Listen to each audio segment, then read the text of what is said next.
Sunday. You're right on time, and I am feeling fantastic. I can't tell you the last time I felt this unproblematic, just so chill, so smooth. We did get a couple calls into the show. I just want to quickly clarify that everything you see is real, okay? Everything that has happened thus far is real. Shootouts, Edward Norton, everything. Oh, what am I gonna do with you naysayers? Maybe show up? What if I showed up? Would that make it real for you? Would that make it real for you if I showed up? Probably would, wouldn't it? Yeah, it would make it so real. Now let's get to the videos, shall we? If you don't know what Spooky Scary Sunday is, then hopefully you just subscribed, like now. Like, hover over the subscribe button now. Because if you've been here and you don't know what Spooky Scary Sunday is, then what else can I say? What else can I say, huh? What else can I say? But just in case you did just subscribe, Spooky Scary Sunday is a show where every Sunday we come together as the samurai, our little community on YouTube, and we watch some scary videos sent in by you guys via Twitter using the hashtag Spooky Scary Sunday. You go to Twitter, follow me at Coryxkenshin, hashtag Spooky Scary Sunday, and then leave a link to the scariest video that you know. And if I pick your video, you get a shout out. So sit back, relax, grab some snacks, get you some mozzarella sticks, some Jolly Ranchers, and maybe a couple Airheads. And with all that being said, first video.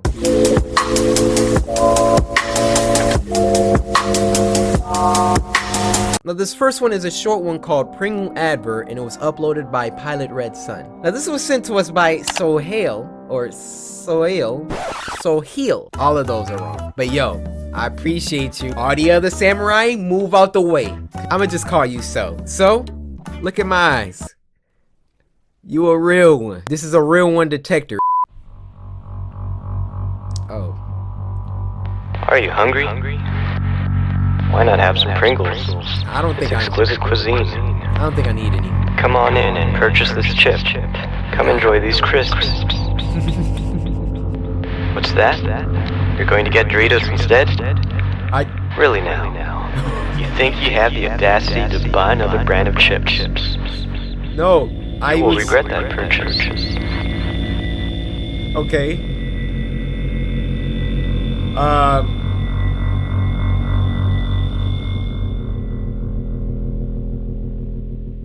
Don't buy Doritos. Buy Pringles.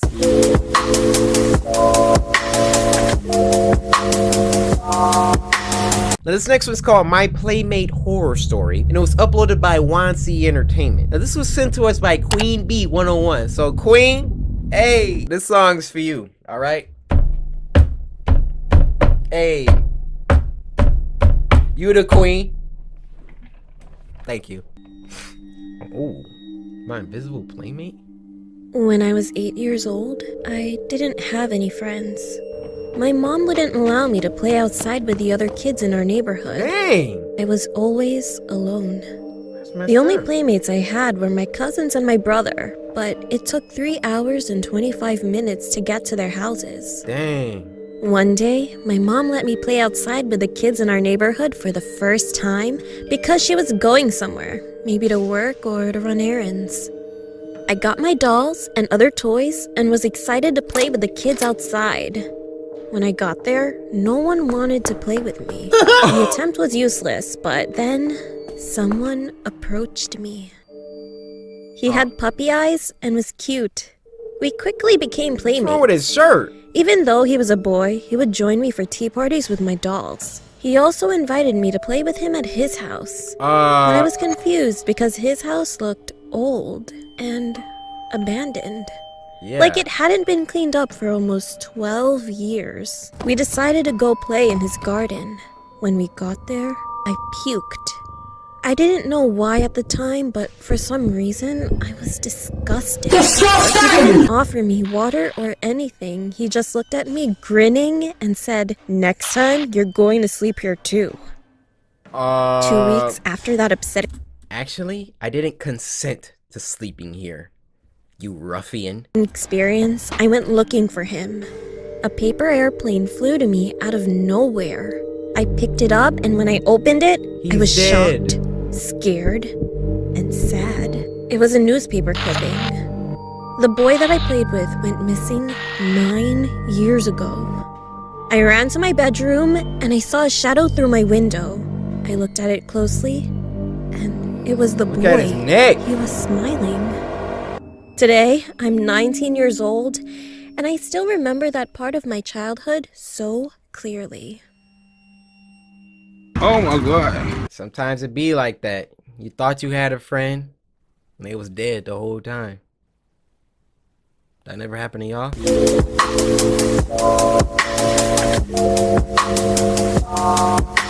This next one's called Juliana, Scary Story Time. It was uploaded by Snarled. How's it going, Ate? Now, this was sent to us by that one girl. I don't know who she is, but that one girl sent it to us. So, hey, if you that one girl, and if your name isn't that one girl specifically, I'm not speaking to you. You could have went on Twitter. You could have followed me at Coryxkenshin, hashtag Spooky Scary Sunday, and dropped the link to this video in there. Hey, I'm Sapphire. Wanna hear something scary? Hey! Hey! Juliana. Alright, so Sapphire wanted me to let you guys know that this is a story submitted by one of her Patreon patrons. So if you are on her Patreon, you can submit her stories and then they might get on here. Did you know there's a guaranteed way for me to read your scary story? Consider joining our Patreon, where I read and personally respond to a story. Did I just tell y'all that? There was a summer camp that was created many years ago called Sunny Summer Camp. It was originally an all-boys camp founded by a park ranger by the name of Sunny Summers. This story takes place the first year the camp became co-ed. So at orientation, the camp leader was explaining the Mr. Summers contest that was held at the end of every camp. The boy who looked the most like the founder would win a trophy and cash prize. That ain't fair. I'm black. A red-headed girl with long braided pigtails raised her hand. "What if we open the contest to everybody this year?" she asked. "That's a great idea, Juliana," the camp leader exclaimed. "And maybe the judging criteria could be less about appearance and more about whoever shares the most qualities with Sunny Summers." Everyone around her began clapping and cheering. Yeah. Except for a boy sitting a few rows behind her. His name was Dustin, and he wasn't happy with this change. He looked like the direct descendant of Sunny Summers and believed he was a guaranteed win. Dang. But now that they were changing the rules, he was worried he might not. Over the summer, his disdain for Juliana grew and grew. So, the night before the Mr. Summers contest, Dustin asked his friend Trevor to help him with a prank. He didn't give him many details, just that he wanted to teach Juliana a lesson for having a big mouth. Dang. Dustin had been observing Juliana all summer and knew that she was usually the last one in her cabin because she would stay up and help the camp counselors clean. What a suck-up, Dustin thought. So they hid in the nearby bushes until Juliana showed up. When she finally did, Dustin jumped in front of her and told her that one of the counselors was asking for her and motioned for her to follow them. When the three of them had walked a bit away from the cabins, Dustin pushed Juliana onto her back on the ground. The impact knocked her out. Dustin sat on her legs and told Trevor to hold her arms down in case she woke up. What? Trevor had no idea what Dustin was planning, but he silently obeyed. He watched in confusion as Dustin pulled out a needle and string from his pocket and began to sew Juliana's mouth shut. Once he was done, Dustin grabbed Juliana's legs and told Trevor to help him carry her to Sunny Rock, the highest point in camp. It overlooked the canyon and had a gorgeous view and a horrifying drop. They hid her body in a bush and hurried back to their cabins. "That'll teach her to shut up," Dustin said. Trevor was speechless, still shaking from the horrific act he was an accomplice to. Dustin noticed. "Dude, we're not gonna leave her out there forever. We'll go get her after the contest tomorrow." The next morning, Dustin and Trevor sat in the back row of the mess hall where the Mr. Summers contest, now renamed Sunny Summers contest, was being held. The camp leader called out the names of each contestant to the stage, but no one showed up when he called Juliana. There was only silence, aside from Dustin's stifled giggles. After the contest, everyone walked back to their cabins to pack their things. Dustin and Trevor noticed the camp leader running around in a panic, asking campers if they'd seen Juliana. Dustin turned to Trevor and said it was time to go get her. They walked back to Sunny Rock. She gone. But her body was nowhere to be found. Oh God, Trevor said, feeling sick to his stomach. You don't think that she... He pointed over the edge of the cliff. As the boys peered over the edge, they heard a voice behind them. Looking for me? It was Juliana. She was still alive. They turned around to see her standing there, but she was covered in dirt. I guess Juliana didn't have herself a rough night. She was covered in dirt and blood. Her clothes were torn with twigs and leaves scattered all over. Her eyes were filled with rage, and her mouth was still sewn shut. Her voice echoed inside of their heads. I can't let you hurt anyone else like this again. What the freak happened to you? Lunged toward Dustin, which caused him to step back, lose his balance, and fall down the cliff. Now you know he did. And although he quietly stood there, Juliana could hear his racing thoughts bouncing around in his mind. Please, please, please, please, please, please, please, please don't hurt me. It wasn't my idea. I didn't even really do anything. Juliana took a step towards him. Exactly. Many years have gone by since Juliana's death. A monument was erected on Sunny Rock in her honor. And every summer, the campers adorn it with flowers and the Sunny Summers sash.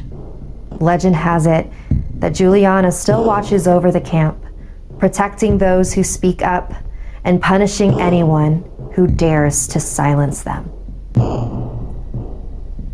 So what happened to Trevor?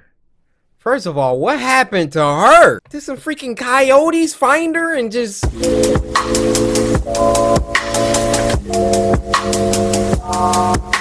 This next one's called Behind Closed Doors and it was uploaded by Button Studio. Now this was sent to us by Bumblebee Gaming's BBG. So we had a queen bee, now we got a bumblebee, who is coincidentally a facsimile. Anyway, thank you so much for sending me this video.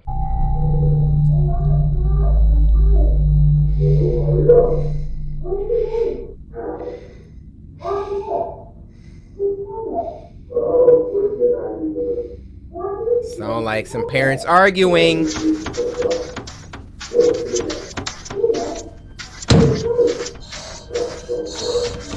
What the freak? Oh, heck nah. Mom! What's all this racket? Oh, is A it? monster! A monster. Over there! In the closet! Enough! If I hear another sound from you tonight, there'll be trouble. But the monster! There's no such thing as monsters. Man, I hate dads like that. Oh my gosh, did he just shot? Yo, shout out Jonathan Button. I see you, John. This is actually kind of cool.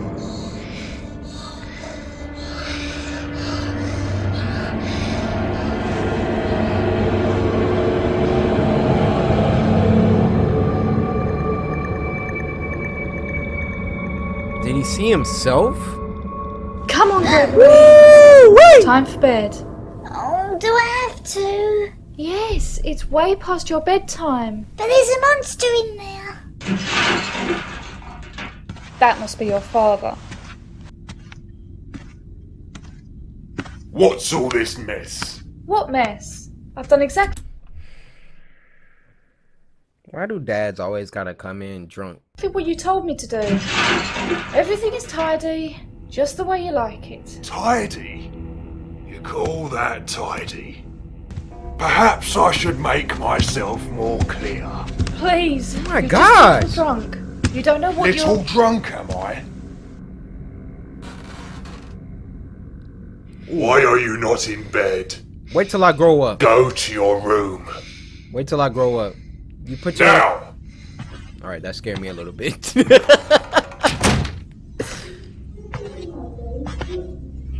He put his hands on her? Bro. Gregory.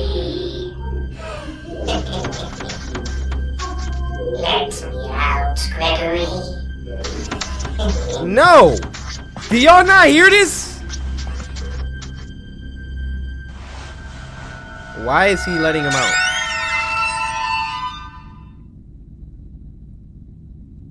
No jump scare, please. I'm not...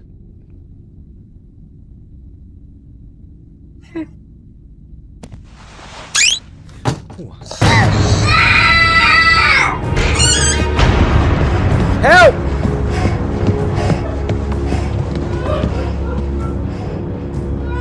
And more about this. This. And this. Yes. I said yes. Oh my... Oh!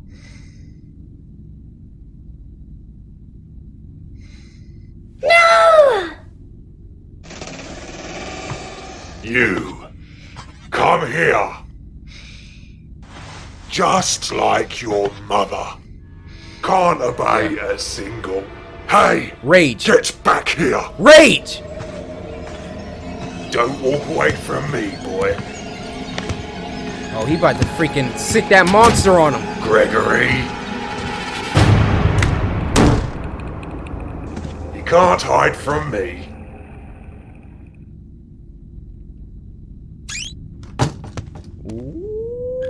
You done know?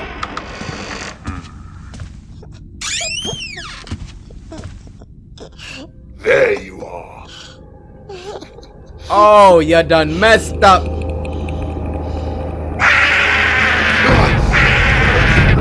Get off me.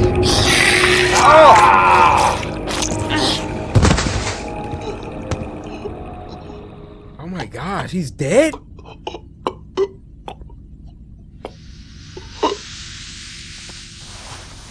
You're a monster. But there's no such thing as monsters. Oh, use your own words on you, playboy. Alright, now where's the real...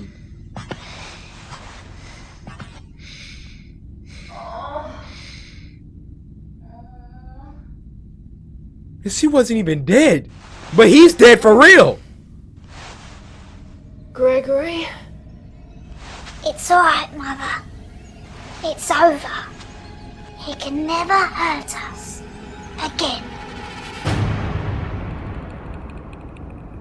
How did he What? You what, mate? How did he transform? I don't understand.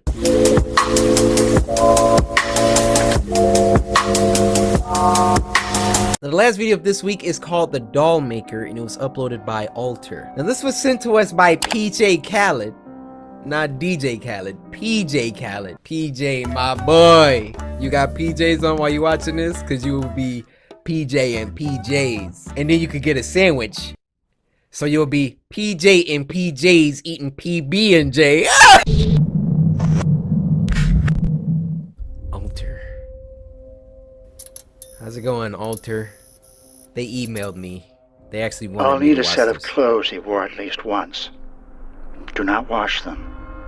I'll also need a lock of hair and a valuable possession of his.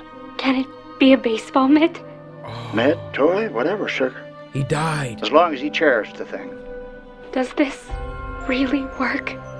Nobody ever asked for their money back. Cause they did. Oh, come on. Take a look. That's what you want? Your son? It's great. You don't want that. You'd be a moron. Look at him. I think it's just a stupid doll. See? Well, that was your first mistake. An overpriced, stupid doll. Nah, that thing's alive, but... Oh, yeah. Hold him. Don't be shy, sir. Come on. Hey, don't call me sugar.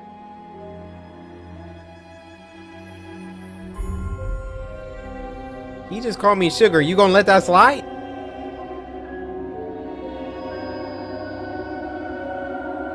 Oh, look at his face. It's my baby. Don't ever trust a smile like that. What? I missed you so much.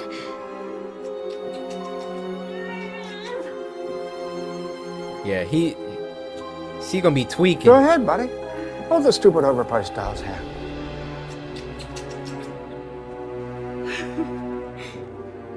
Oh, it's the doll. Oh my gosh. Boom!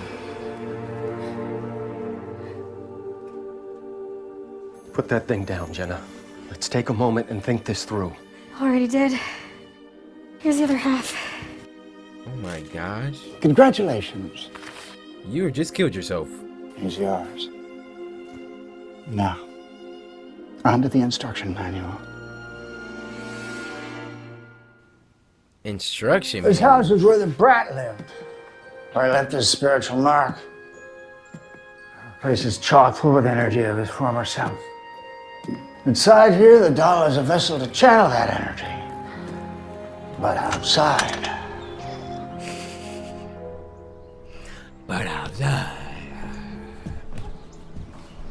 Outside, it's just a doll.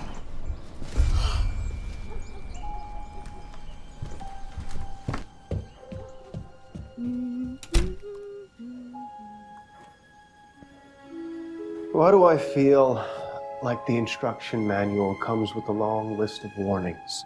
Just one. What?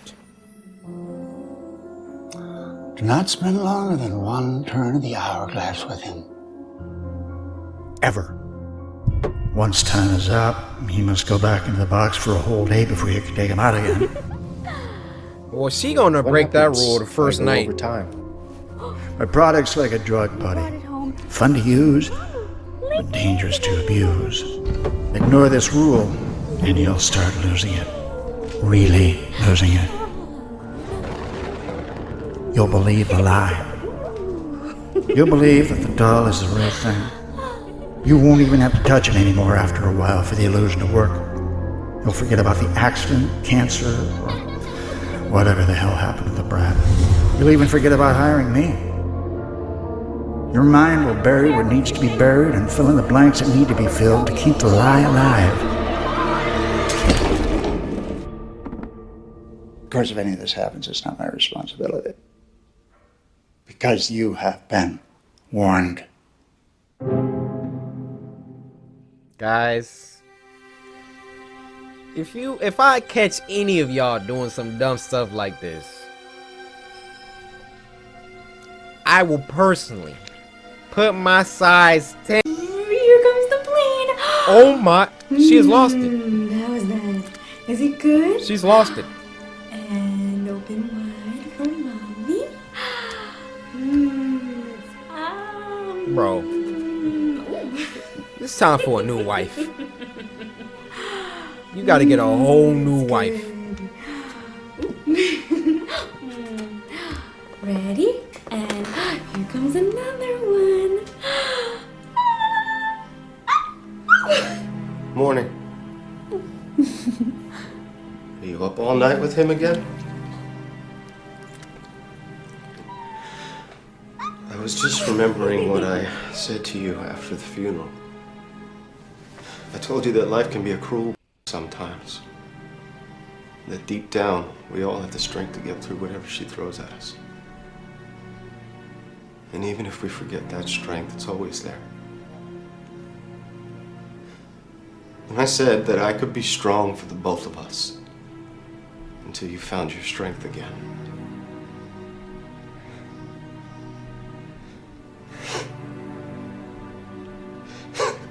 Bro, he looks like Max Payne. Turns out that that's bullshit. Turns out that I'm weak. And I need you as much as you need me. Now we can either brave through this thing together or let it tear us apart. Oh, she made her choice. She feeding a dog oatmeal. Be, Jenna. What funeral? Yeah, see? Get out of You here. need to put that thing back in the box. I'm not putting my son in a box. It's not your son! Oh, uh-oh. Stop it! You're hurting me! So are you! What are you doing? Taking you outside so you can see what you really have in your hands. This is my fault for the... What? What? She was losing it. I didn't know what to do. So I hid the doll, and she just couldn't take it. She slit her wrists. Told you it wouldn't be my responsibility, buddy. Oh! Hold up! Oh my gosh! I didn't even get it until just now. He got a doll from her! Oh my... Oh, okay, Alter. I see what y'all doing. He got a doll and he went too crazy. Oh. Okay, y'all on y'all M. Night Shyamalan. Okay, nah, I see. I just want her back. I need her back. Wake up. I'll need a set of clothes she wore at least once. Do not wash them. I'll also need a lock of hair. And a valuable possession of hers.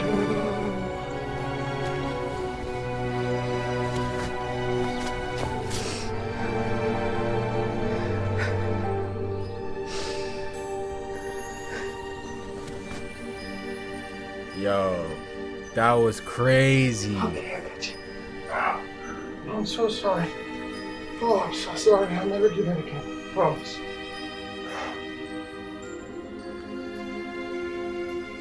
That's crazy, dude.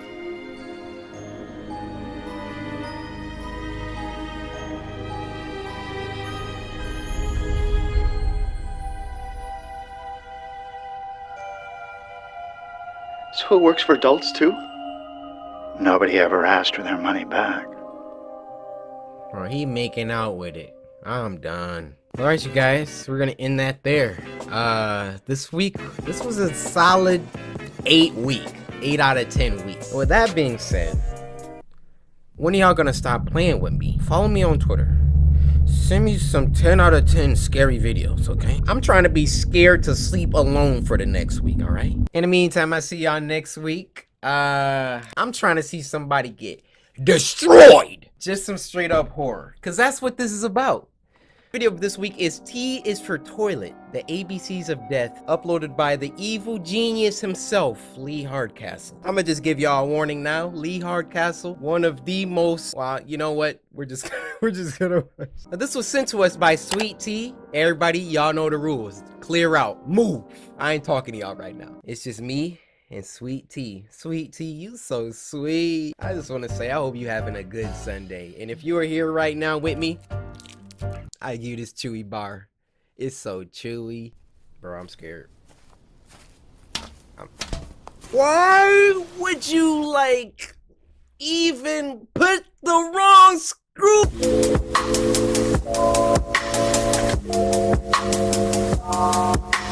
I guess my boy got what was coming to him for what he did to them hamsters.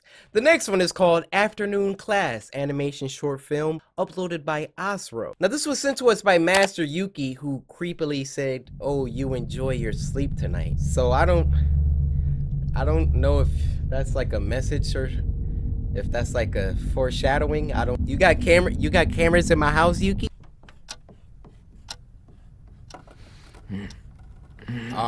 Already love the animation. remember those days. Falling asleep in class. Afternoon class. Oh my. Ugh. How the whole class knocked out? Why is the teacher not even talking? Oh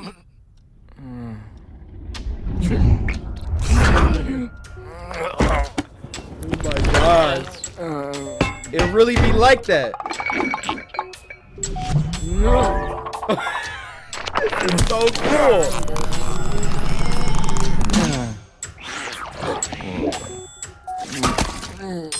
Oh my gosh.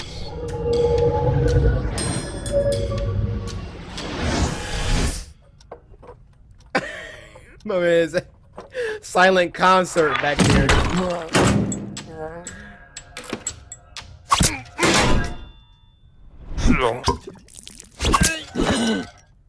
Bro, he's really stabbing himself?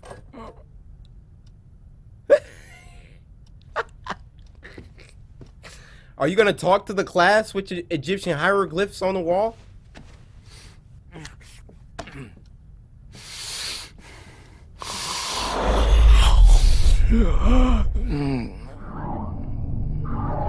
Dude, he's losing it, man.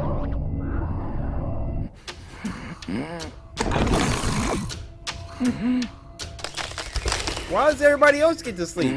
I'll go to sleep too.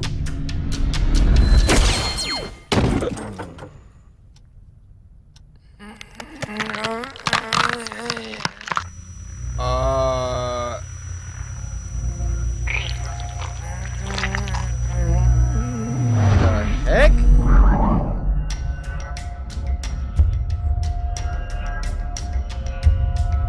This is crazy.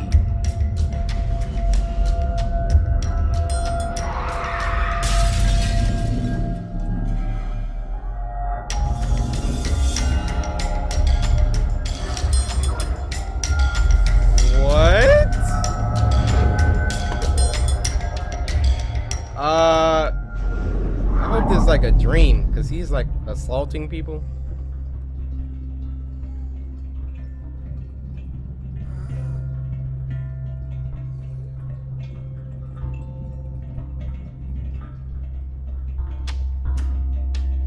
What?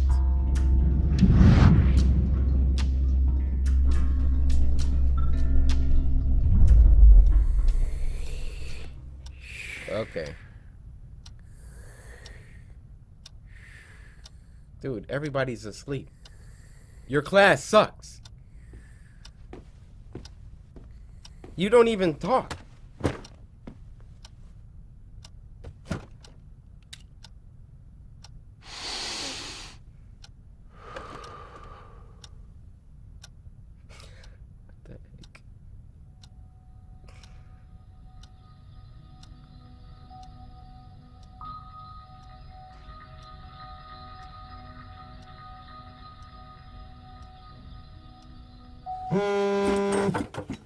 Okay, that was a nice little break from the spooky, I guess. Animation was really good.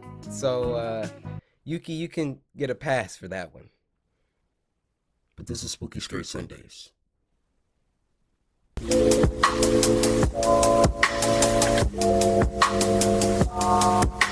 This next one is Blood is Thicker Than Water, uploaded by Snarl.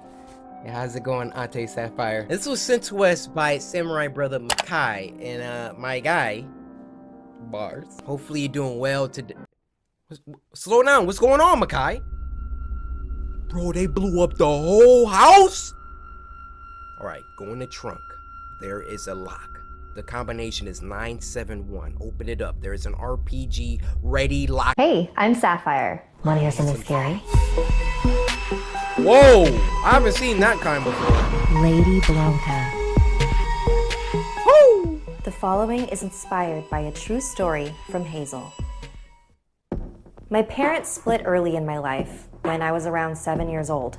Yeah. Mom got to keep the house, and us along with it.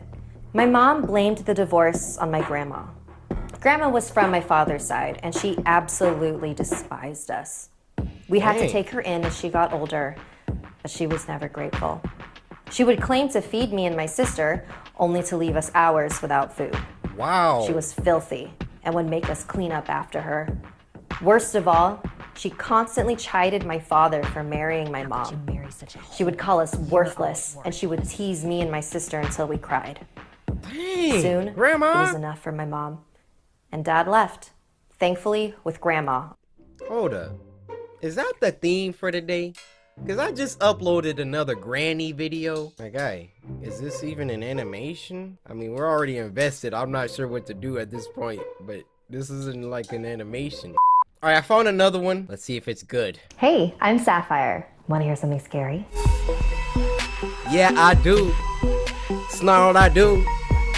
Chapter 1, Autopilot. From my cautionary little- tales about technology to creepy pastas that will keep you up at night, this next volume is all about the internet. Have you ever forgotten your phone?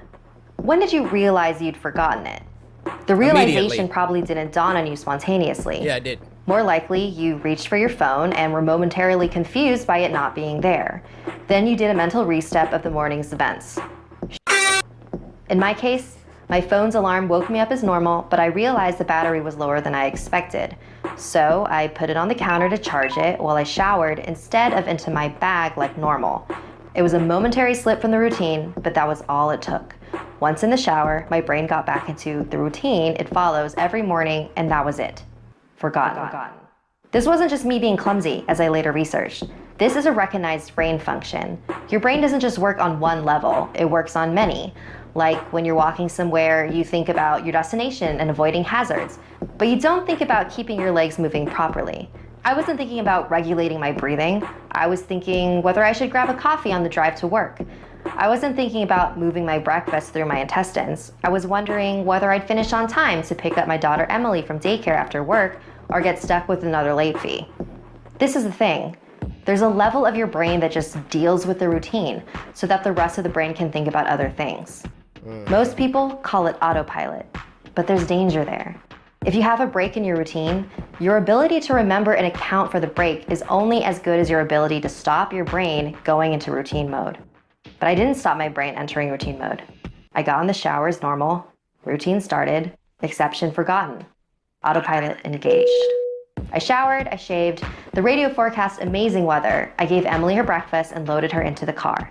She was so adorable that morning. She complained about the bad sun blinding her, saying it stopped her having a little sleep on the way to daycare. That was the routine. It didn't matter that my phone was on the counter, charging silently. My brain was in the routine, and in the routine, my phone was in my bag. This is why I forgot my phone. Not clumsiness, not negligence, nothing more than my brain entering routine mode and overriding the exception. Autopilot engaged. I left for work. It's a swelteringly hot day already. The bad sun had been burning since before my traitorously absent phone woke me. The steering wheel was burning hot to the touch when I sat down. I heard Emily shift over behind my driver's seat to get out of the glare. But I got to work, submitted the report, attended the morning meeting. It's not until I took a quick coffee break and reached for my phone that the illusion shattered. I did a mental restep. Dang. I remembered the dying battery. I remembered plugging it into the wall. I remembered leaving it there. My phone was on the counter. Autopilot disengaged. Again, therein lies the danger. Until you have that moment, the moment you reach for your phone and shatter the illusion, that part of the brain is still in routine mode. The day continued to bake.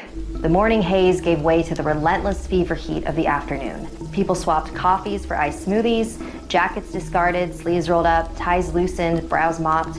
The park slowly filled with sunbathers and barbecues. Window frames threatened to warp. The thermometer continued to swell. Thankfully, the offices were air-conditioned. Still cursing myself for forgetting my phone, I drove home.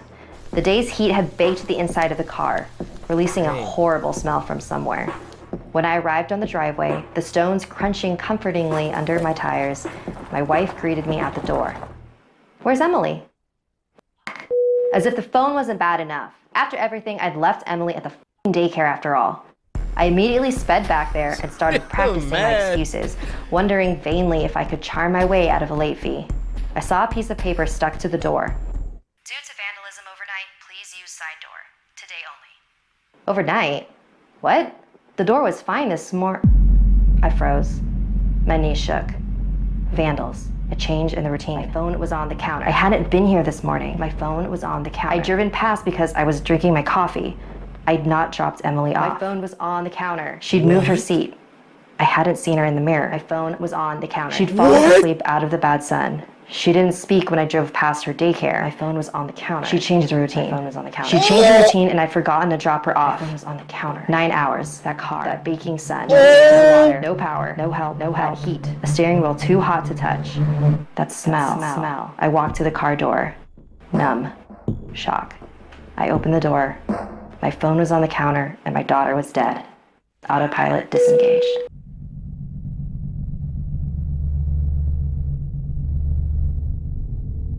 To start crying. My eyes are watering. Oh my gosh, bro, this man left his daughter in the car when he went to work for 9 hours. I mean, if he got child locks on, she wouldn't have been able.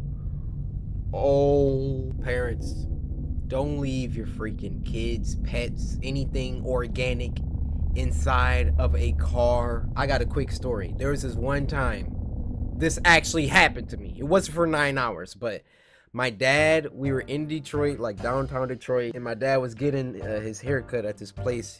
He always went to the same raggedy place. He left me in the car because he said, like, in a barber shop they smoke a lot and blah blah. So he left me in the car. He was like, be right back, about 20-25 minutes, which is like even still a long time. Daddy, I'm an adult now, so we don't gotta call Child Protective Services, but I was in that car for like 2-3 hours.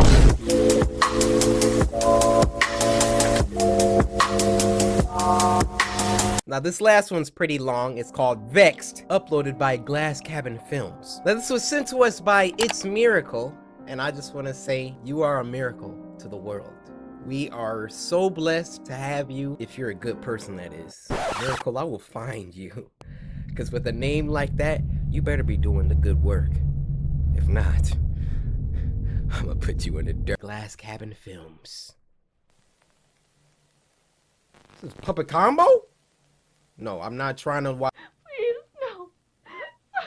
Oh my god. Why are you doing this? Please, no. Help me. What is happening? Somebody. We jumping right into the action.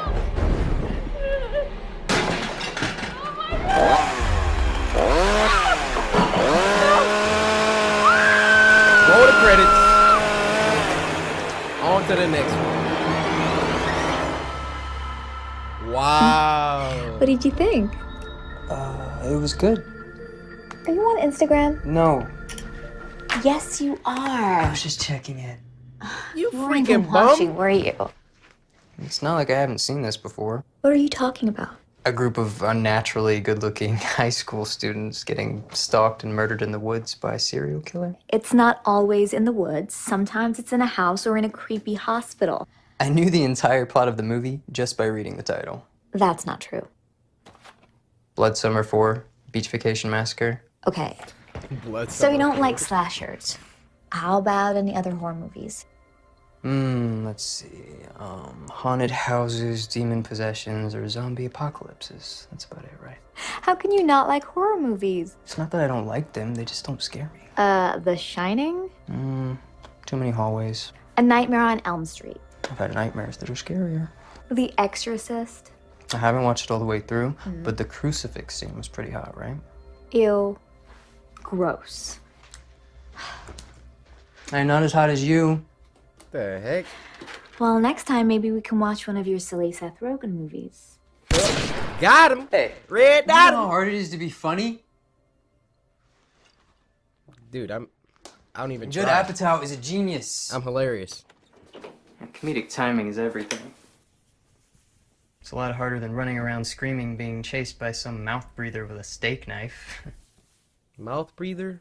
You know what I mean? Get you a new boyfriend. Facts. Now, don't be mad at me. Excuse me? Well, yeah. You know I love watching your little horror movies. She was... Ooh, you're dead, my friend. Just, they don't scare me. I mean, I've seen a million of these movies, and I just end up laughing more than anything. Woo! I want to be scared. My camera died at the worst time. or maybe the best time. Prepare your butt cheeks, because it's about to get scary. Hold up. I mean, let's rewind that, a couple seconds. They don't scare me. I mean, I've seen a million of these movies, and I just end up laughing more than anything. I want to be scared. That's the whole point, right? The point about what? Turn around, turn around. Are you okay? Ooh. How did you... What? Nothing. Okay. She got all that makeup on, and you about to go to bed like that? Or something about to happen. Uh-oh. Take the time, take the time. What is that, 2:24? Times is always important in scary stuff. Babe, wake up.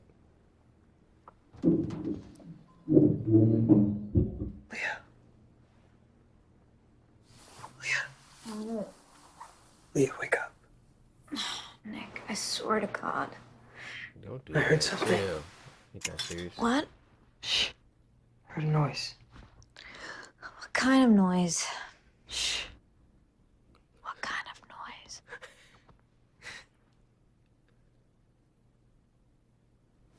I don't hear anything.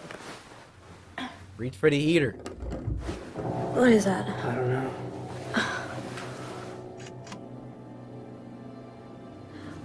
Go check. I'm gonna go check. You go check. Nick.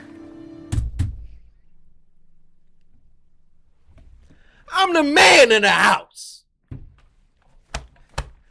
I'll be back. Think I'm about to have my girl check? You stay your pretty behind right here. Who in my house? Prepare the house. Nick. Okay. Get up, elf. Profile look like one of them freaking elves from Grinch Stole Christmas.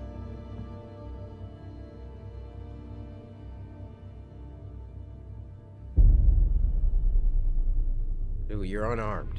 That was your first mistake. What are you gonna do if there's an intruder?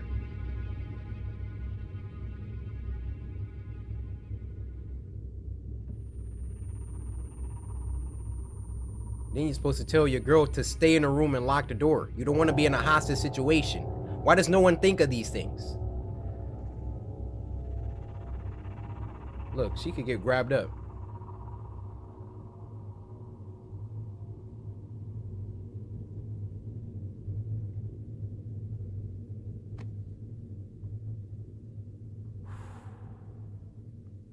Somebody, oh my gosh.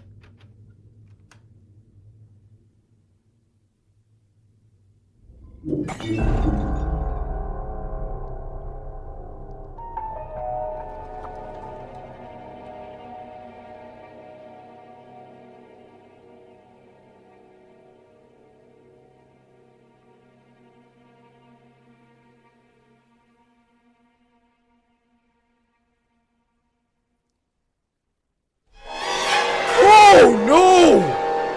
What are you gonna do? What are you gonna do? You don't have a weapon. Look at him. I don't know. You should have been ready with the heater. I would have hit that corner like this. Woo! Woo! Oh my God. What are we doing? Get that chair, hurry. Quick.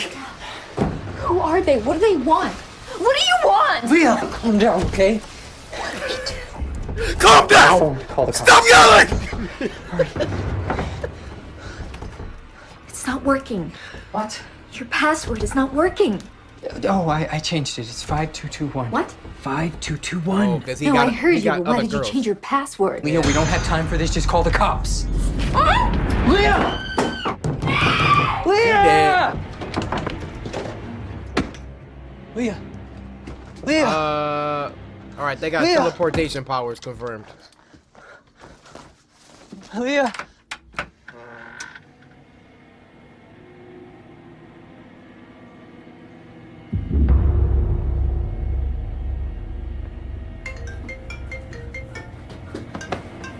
What? Leah.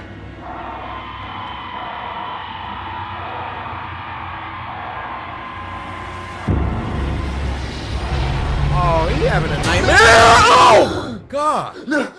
Whoa, whoa, whoa, whoa there. Whoa. What happened? You okay? Where are they? Oh, Calm down, Aaron Carter. It was a dream. What? Oh, did you have a nightmare? No, we already did this, and we went to bed, and there's these people, but they weren't people. They had these weird blank faces, and they took you. You disappeared. It felt so real. Nick, baby, it's okay. You were dreaming. God, I've never seen you so scared.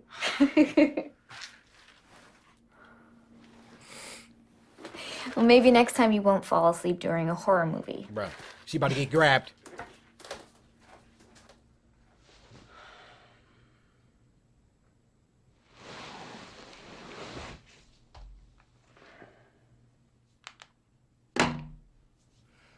Well, we know it's not over. Have a little intermission. This one's a long one, all right? I'm telling y'all. I would have hit the corner like freaking Leon on RE2, all right? I would have came in like...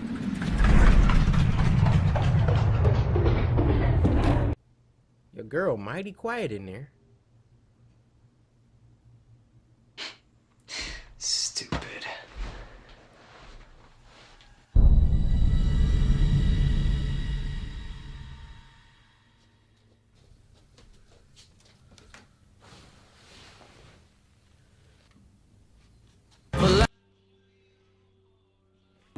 There, that's copyright. We muting that or skipping it.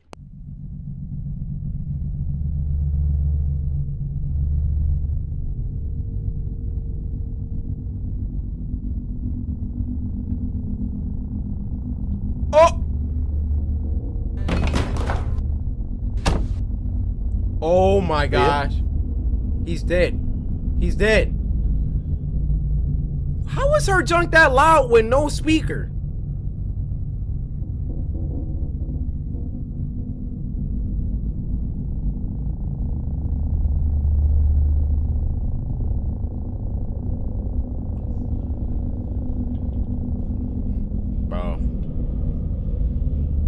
You making more popcorn? Bro, this is so weird. Ooh! Woo! Turn that bull crap off.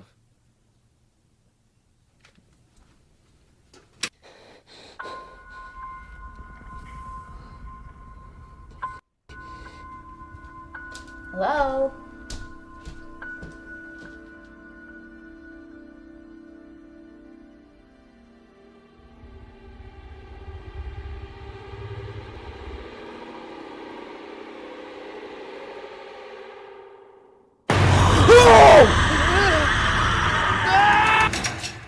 Nick?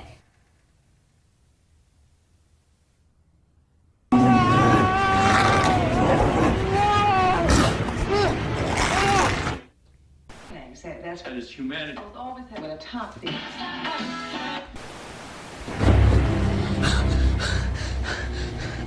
Where the heck is he at?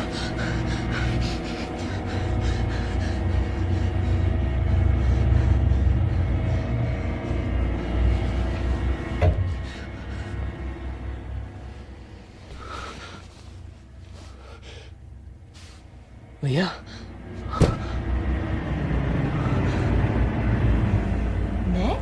Leah, what's going on? What is this? What's happening? Oh my god. I don't understand. You gotta help me, okay? I don't know what's going on. Please. Oh, you're in the... I'm scared, okay? Get out of there! No! No, Nick!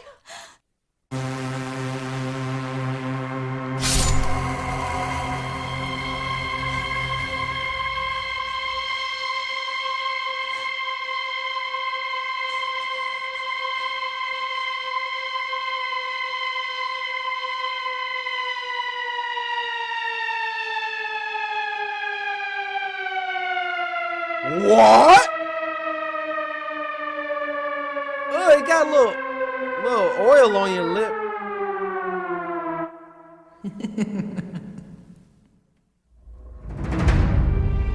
All right. Reel it in. I got a bag. Tell a friend. She's got a potato. I'm peeling it. I am the news. CNN. Yeah. Hey, not Vsauce. Corey here. The lighting is pretty bad. Let's move. Hey. How you doing today, little mama? Guys, today, as you may know, it is Sunday, which means it's time for another episode of Spooky Scary Sunday. We had to skip the last 2 Sundays. You already know what's going on with my family. We got another animator that we're reacting to today. I got permission.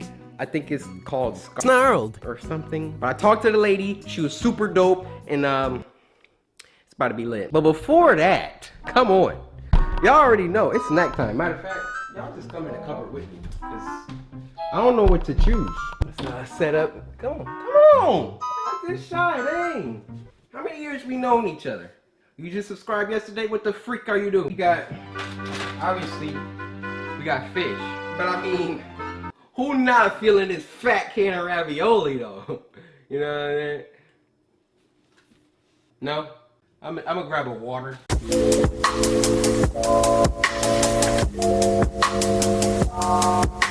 Okay, the first story is Babysitter's Worst Clown Nightmare. Now, this story was actually recommended by the creator herself. Snarled, I'm a big fan. We talked on Twitter, remember? Momo, you ready for this? I hope this leaf is your ear. Don't do it again. I'm Sapphire. Want to hear something scary?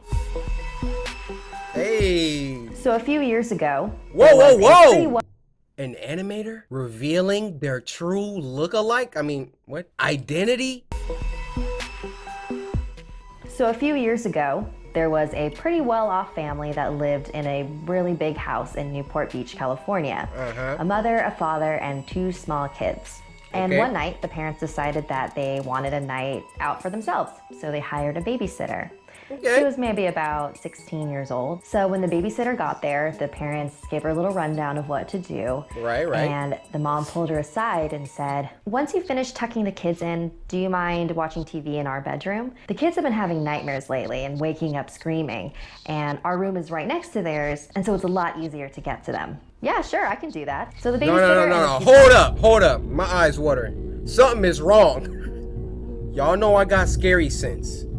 Something is wrong. So after you debriefing me about what to do with your kids, you pull me to the side and say, by the way, can you watch TV in our room? What's going on with the rest of the house? My eyes start watering. Something is wrong. Children waved goodbye to their parents. So after a few hours of watching TV, it was time for bed. And as she was tucking them in, one of the kids said, please don't let the clown get us.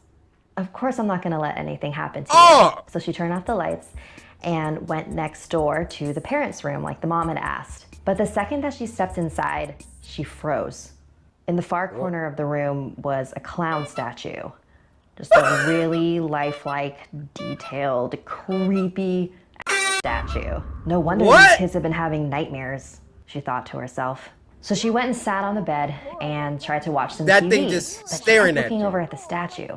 Was the statue looking at me like that before? It was way too creepy for her, so she decided to go downstairs to the living room and watch TV there until the parents came back. So she's watching some TV for a while, and then her phone rings. And it's the parents just checking in. Hey, we're on our way home. Just wanted to check in and see how things are going. Everything's great. The kids are all asleep and in bed. I hope it's okay, but I decided to watch TV downstairs instead. Your statue was really creeping me out. I'm sorry, what statue? I'm sorry, what statue? Look at my headphones. Are you kidding me? That was a real clown midget. My dude was just in the corner like this. Move the chair. He was in the corner like...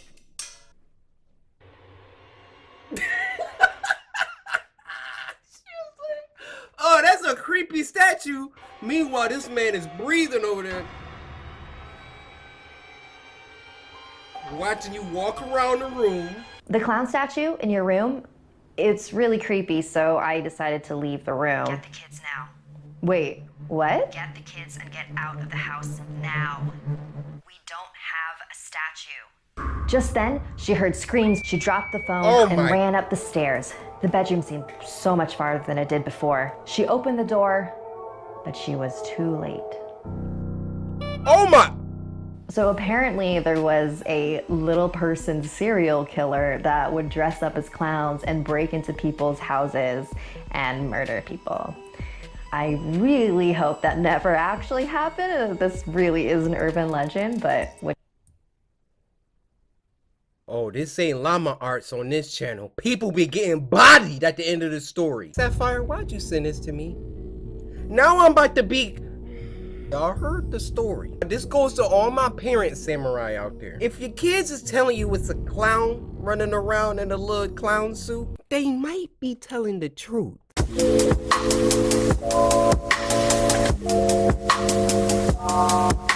Alright, we're gonna watch one more snarled. This story is called Have You Heard of Hachishakusama, the Japanese Slender Man? Now, boku wa Coryxkenshin desu. Nihongo ga hanaseru yo. Soshite, boku wa kuroi. Ima, scary story kiku. There's something dangerous abducting children in this area. Hey, I'm Sapphire. What? Want to hear something scary? Yo, I like our little intros. Hey, I'm Sapphire. Want to hear something scary? What you're saying is I'm not as good at it. Hey, my name's Corey. Want to twerk in my... Hey. Hey. Hey. Hey. You've heard of the Slender Man, but have you heard of the tall, slender woman? This next chapter is a Japanese urban legend called Hachishakusama, which means 8 feet tall. Dang! My grandparents lived in a small village in Japan. Every summer, my parents would take me there on holiday to visit them. The last time I saw them was the summer when I was 8 years old. My grandparents were inside the house and I was playing by myself outside in the backyard. I heard a strange sound.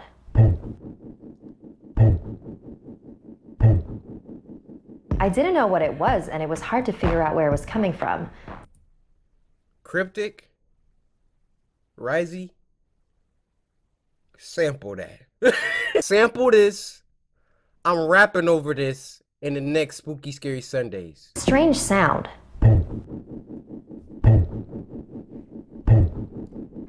I didn't know what it was and it was hard to figure out where it was coming from. I was looking around, searching for the source of the noise, when I noticed something on top of the tall hedges that enclosed the backyard. Okay. It was a straw hat.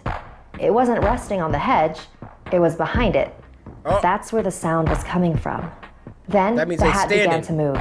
It stopped at a small gap in the hedge and I could see a face peering through it. Oh, heck no. It was a woman, but the hedges were high, almost 8 feet tall. I was surprised at how tall the woman was. I wondered if she was wearing stilts or some sort of huge high-heeled shoes. Nah. Then, a split second later, she walked off and the strange noise disappeared with her, fading into the distance. Confused, I got up and ran back into the house. My grandparents were in the kitchen drinking tea. I sat down at the table and told my grandparents what I had seen. They weren't really paying attention to me until I mentioned that distinctive sound. They both froze. Oh, she could do it too? Grandma's eyes grew wide and she covered her mouth with her hand. Grandpa's face became very serious and he grabbed me by the arm. This is very important, he said, very intensely. All right. How tall was she? 8 As tall as the garden hedge? Where was she standing? When did this happen? What did you do? Did she see you? I tried to answer all his questions as best as I could. He rushed out to the hallway and made a phone call. I couldn't hear what he was saying, but after he hung up, he walked out the door. Grandma? He did. What's going on? There's something dangerous abducting children in this area, she said. We call it Hachishakusama. It takes on the appearance of an extremely tall woman and says,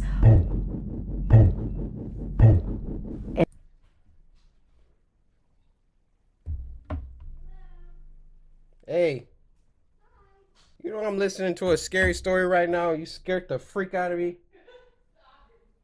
My sister freaking breaking into my house. What's going on? What are you doing? Record. Whose car is that? Huh? Whose car is out front? It's a car out front? Did I interrupt you? Yeah. That's how I had to press pause. I was like, Back to the Hachishakusama. Hachi means 8, by the way. 8. 8 foot tall.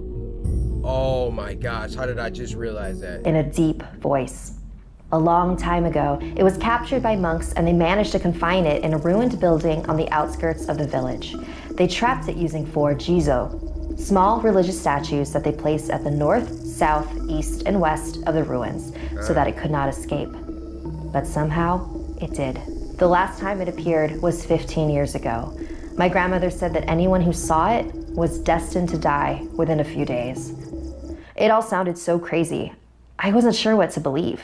Just then, my grandpa came back, but with an old woman who called herself Keisan. They took me upstairs to my bedroom and began covering the windows with newspaper, with ancient runes written all over them. Keisan placed small bowls of salt in all 4 corners of the room and a small Buddha figure in the center. Give me the protection. Soon the sun will be setting, so listen carefully. You must stay in this room until 7:30 tomorrow morning. Do not open this door for any reason. She placed... You know I got a question right off jump. Where am I supposed to pee? I'm gonna have to get a bucket. ...a bucket in my hands. Not even to use the restroom. My grandparents and Keisan left the room and I locked the door after them. I couldn't believe what was happening. Yeah. Was I really gonna die in a few days? I turned on the TV to try to take my mind off everything and eventually fell asleep. I was awakened around 1 a.m. by a tapping sound on the window. No. It's probably just a tree or something, I told myself. Then came a knock on the door and I heard my grandpa's voice. Are you okay in there? If you're scared, I can come keep you company. Hearing his voice was such a relief that without thinking, I rushed over to the door. But something didn't feel right. Yeah. I looked at the bowls of salt in the room. All 4 of them had turned black. And then I heard the sound again.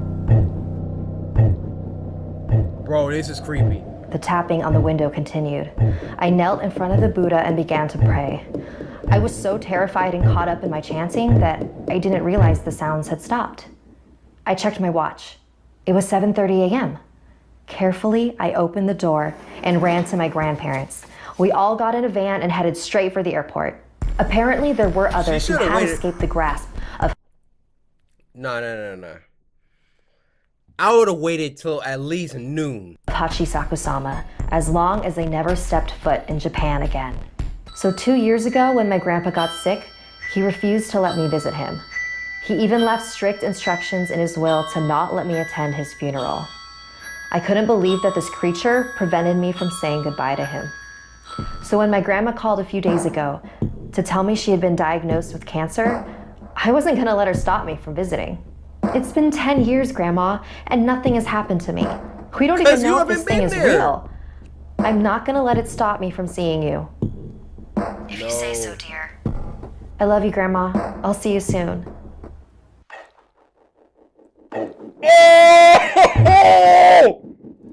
Like this video if it gave you chills, and don't... my eyes are watering. Oh my gosh. First of all, that monster's a freaking idiot. I would have went over there until I heard that noise.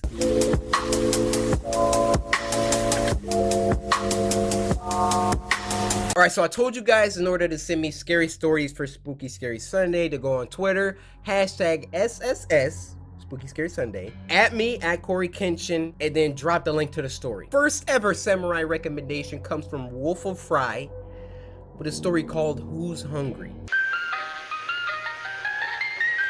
I don't like it already. I don't like it already.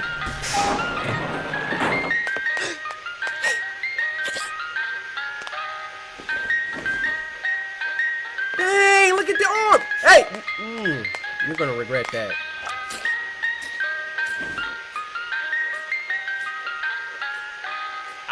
It's not a good idea. It's not.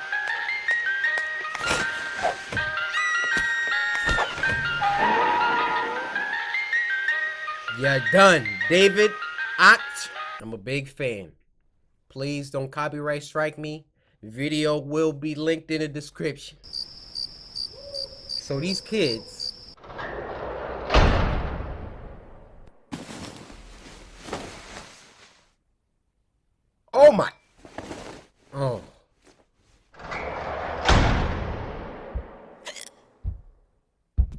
Where's her brother?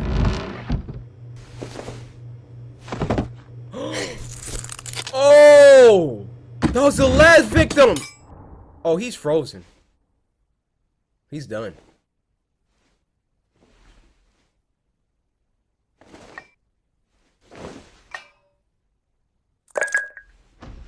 What's he doing with it? Oh! Blended him!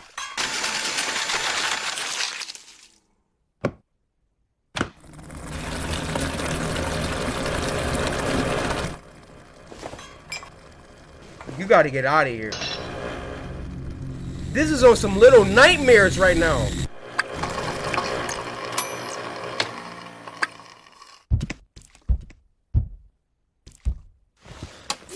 Why is he so freaking gigantic compared to them?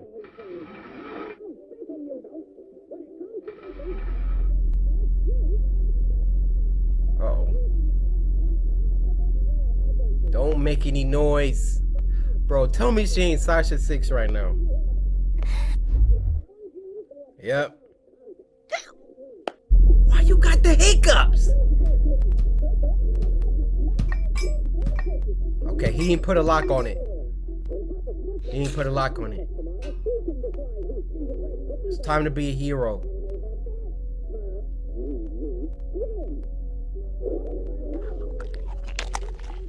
He literally eats kids. We need a distraction. Nope. Don't hiccup. Don't hiccup. Oh, is he going for the kill?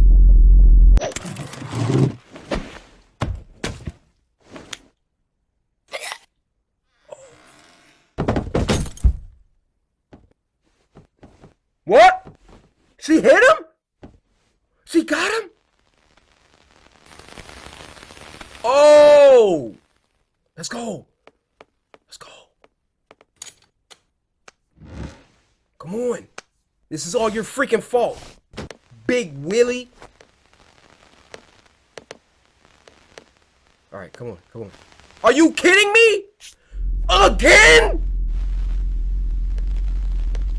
I have no... And you eating kid, by the way. Stop eating that. Come on.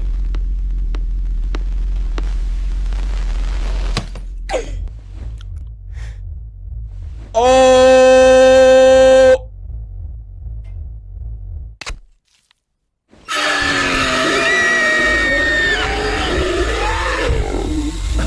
You're done. You're done. It's all freaking... Oh, got him. Red got him. Oh my god!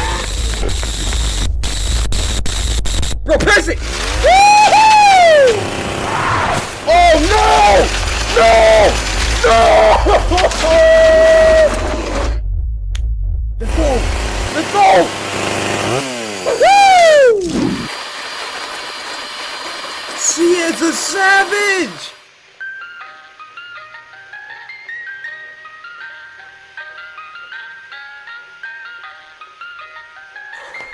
David, everybody clap that up.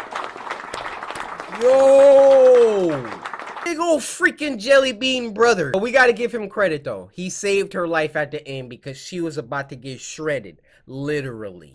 Back in the summer of 2016, I got my first job. Hold up, let me turn that up. Back in the summer of 2016, I got my first job at 18 years old. I was excited about the work, but not about the commute. Without traffic, it was a 30-minute drive both ways. Dang. And I normally got off work around midnight, and the last thing I wanted to do was drive a half hour to get home. During the first few weeks, I was still getting used to my new routine, and one of the first things my mother told me was to keep an eye on my gas tank, and if I ever needed more, I should leave early and stop on the way, but never on my way back. True. I understood her concern. I was a petite 18-year-old female, and I looked even younger. But being who I was, I half forgot, half ignored that advice. And one night on my way home, I realized I legitimately didn't have enough gas in the tank to get me to my exit. I pulled into the first station I could find, not caring about the brand or the cost of the gas. I decided to make it as quick as possible and only put in about $10 worth, just to get myself out of there. I swiped my card and began pumping gas, and once it got to the $10 mark, I shut it off and printed out my receipt. Thinking the worst was behind me, I was about to climb back into my car and book it home, when a voice came from the tiny intercom above the pump.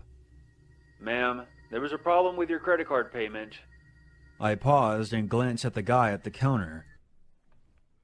I got my gas. If it was an issue, that gas shouldn't have came out the pump, partner. I'm out. And felt a chill spiral down my neck. He was one of those tall, gaunt, sketchy-looking clerks, and was staring right out the window at me, beckoning me to come inside. I stepped back towards the gas pump and pressed the button on the intercom. "What's wrong with my card? I have a receipt. It went through just fine." Yeah. I didn't try to hide the annoyance in my voice. I didn't like the look of this guy, or the way he sounded. "I just need you to come inside, ma'am. Your receipt is incorrect. I'm going to need to run your card in here." Huh? He replied, a bit too quickly. I looked back at the guy through the window in frustration. There was no way I was going in there, where I would be alone with him. Exactly. He was staring at me wide-eyed, like some kind of creep. I stood my ground, pulled out my phone, and checked my credit card app. I held it up stupidly as if he could see it from there, and I pressed the intercom button again. It went through. I see it on my statement. I'm not coming in. Get in the car. "Ma'am, if you attempt to leave, I'll call the police. I have your tag number. Please come inside." I'll I show then them my shouted at receipt. him from across the parking lot instead of pressing the intercom. "Over $10 of gas, you're gonna call the cops? Fuck you. I'm leaving." I walked a few steps around my car and gave him the finger. I was just about to walk back around my car and climb into the driver's seat when I paused. He was mouthing something to me through the window. I would have ignored it, but he suddenly looked much more desperate than creepy. He kept beckoning me forward and calling out something that I couldn't hear through the window. I must have made a weird look, because 5 seconds later he slammed a piece of paper on the window where he had hastily written, "Guy in your car." Huh? Oh! Oh, she running I booked in him now. inside the station, and once I was there, the clerk locked the door and told me to get down. He had his eyes on my car and had a gun in his hand. I squatted down behind the counter and watched the security cameras as a tall guy in sweatpants Time out. I want to call attention to the detail of the animation. We got Pocky, we got price tags, we got warning CCTV, we got employees restricted, we got lava soda. Kalar, we appreciate the attention to detail. Look at this. We got a Pringles. Amazing. I'm immersed. Well, I'm sorry for breaking y'all immersion, but sometimes you just gotta appreciate it. I squatted down behind the counter and watched the security cameras as a tall guy in sweatpants and a windbreaker nudged my back door open, slid out quickly, and jogged away into the night. Wow. I started freaking out. Turns out the clerk had noticed the guy hanging around the side of the building on the monitors. And as soon as I pulled in, he made a beeline for my car. He crouched down and opened the door, and slid himself inside as I was swiping my card, being careful not to close the door all the way behind him, so that I wouldn't hear anything. The clerk had noticed all of this on the camera. He did it to save her. What a legend! The clerk had noticed all of this on the camera, and immediately called the cops, who arrived a few minutes later. They searched the area and my car, but were not able to locate the guy, or anything that would lead back to him. The gas station clerk probably saved my life, because who knows what would have happened if I had driven off Get your neck with that flick. stranger in the back seat. I think the lesson here is obvious. It's not enough to be cautious. You have to stay alert as well. Be suspicious but not stupid. And always listen to your mom. Facts in the chat. Can I get a fax in the chat on that one? Yo, that was amazing. One patron.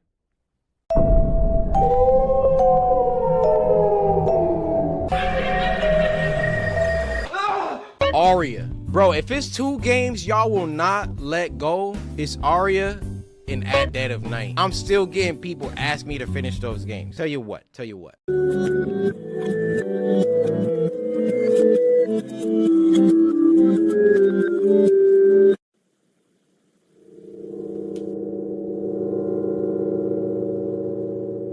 Hello, friends. I see you took your sweet time getting here. It's Spooky Scary Sunday, and you're just now pulling up. And where are your snacks? Go get your snacks. I don't want to be upset with you today. I'm already very, very upset. As you can see, got my Get Your Ankles Broke tee. Coryxkenshin.com. Do not buy any merch that's not from Coryxkenshin.com. No merch unless it's from Coryxkenshin.com and your receipt says represent. T-Chip, I am issuing you a cease and desist on all Coryxkenshin campaigns that you are running. You are scamming my audience. You are exploiting my name. You are responsible for what's going on your website. And this is your only warning. Remove all Coryxkenshin campaigns off your website. Now that I've gotten that out of the way, hopefully you got your snacks, because it's time for Spooky Scary Sunday. If you don't know what Spooky Scary Sunday is, then you're not subscribed. You're not subscribed. It's guaranteed you're not subscribed. Because if you were subscribed, you would know exactly what Spooky Scary Sunday is. And if you're not subscribed, then what are you doing here? What are you doing here? Listen to this. You hear that? That's my knife grazing your neck meat. It would take about 2 pounds of force for me to subscribe. Hit the bell. The Spooky Scary Sunday is the show where every Sunday the samurai get together, we gather, we congregate. We sit back, relax, and we watch some scary videos sent in by you guys via Twitter using the hashtag Spooky Scary Sunday. At Coryxkenshin, use the hashtag Spooky Scary Sunday and leave a link to the scariest video that you know. And if your video gets picked, hold up, guys. Getting a call. Hello? You get a shout out. Who is this? So sit back, relax, grab some snacks. Go ahead, get you, dang, I don't got no snacks prepared. Go ahead, get you some oatmeal, a bowl of fruit, and a bottle of water. We'll do it healthy today. And with that being said, first video.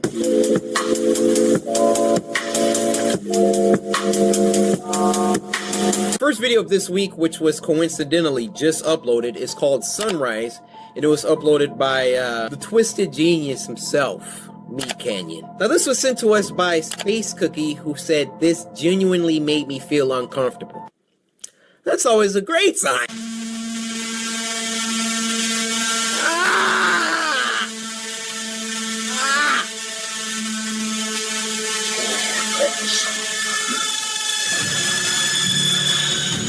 What the freak is this? What is this?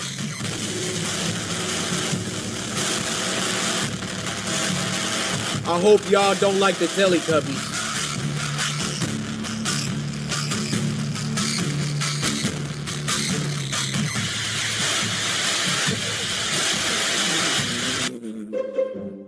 Meat Canyon, I want to know, what goes through your mind when you're making these? I really think this dude just be sitting there like, Whose childhood can I ruin today?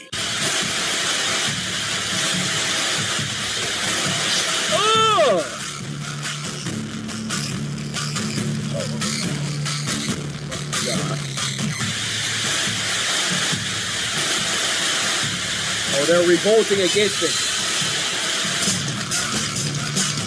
Oh. What the? They're eating them.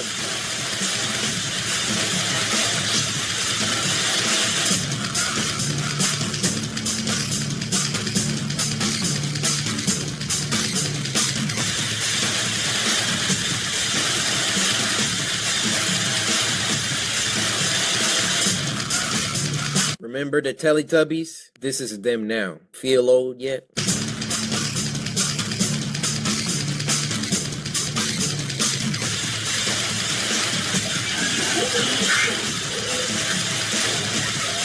What the?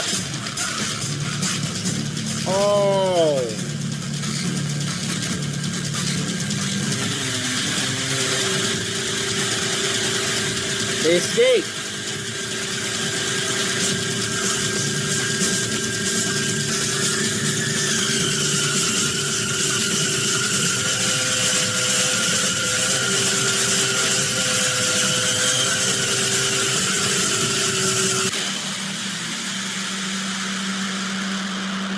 Those are the ones that escaped? The ones that we've been watching?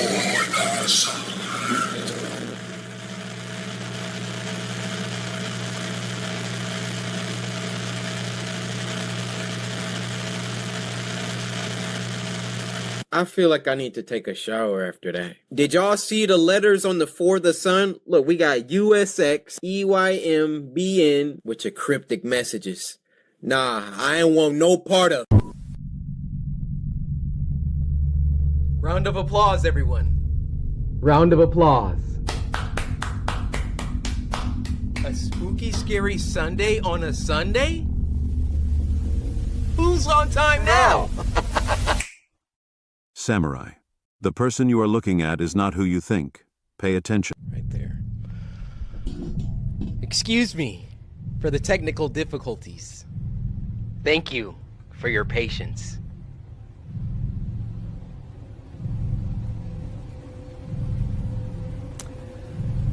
Today, I hope you guys sent in some better requests than last time. I need 10s from you all. Let's proceed.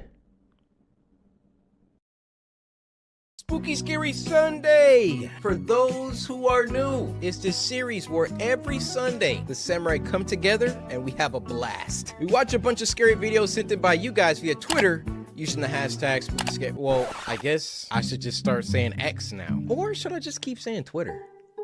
I don't have to conform. I think we're gonna keep saying Twitter. We watch some scary videos sent in by you guys via Twitter using the hashtag Spooky Scary Sunday. You go to Twitter, follow me at Coryxkenshin, use the hashtag Spooky Scary Sunday, and send me a link to the scariest video that you know. And if your video gets picked, you get a shout out. One of these days, you're gonna mess up. You're gonna mess up, and I'm gonna find you. And when I find you, I'm gonna So sit back, relax, grab some snacks.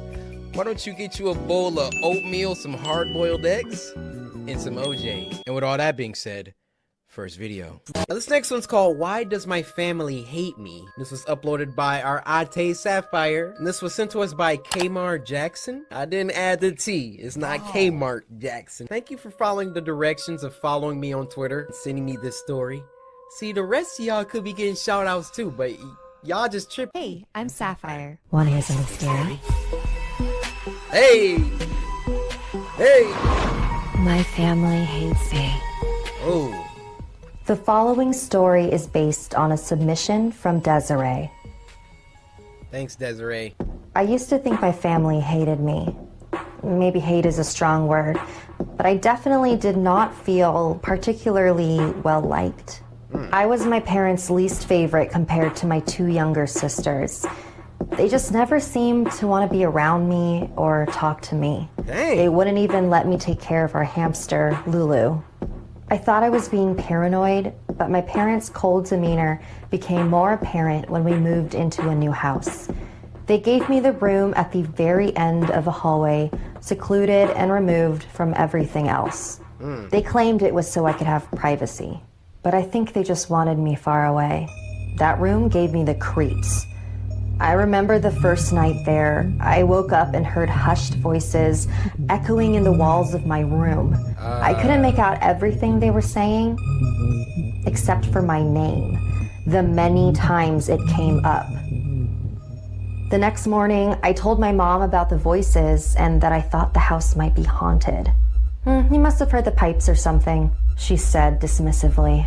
But I know what I heard. Nani? I also knew arguing with her wasn't going to go anywhere, so I decided to suck it up. I went to bed with such anxiety that night that I had an incredibly lucid and horrifying nightmare.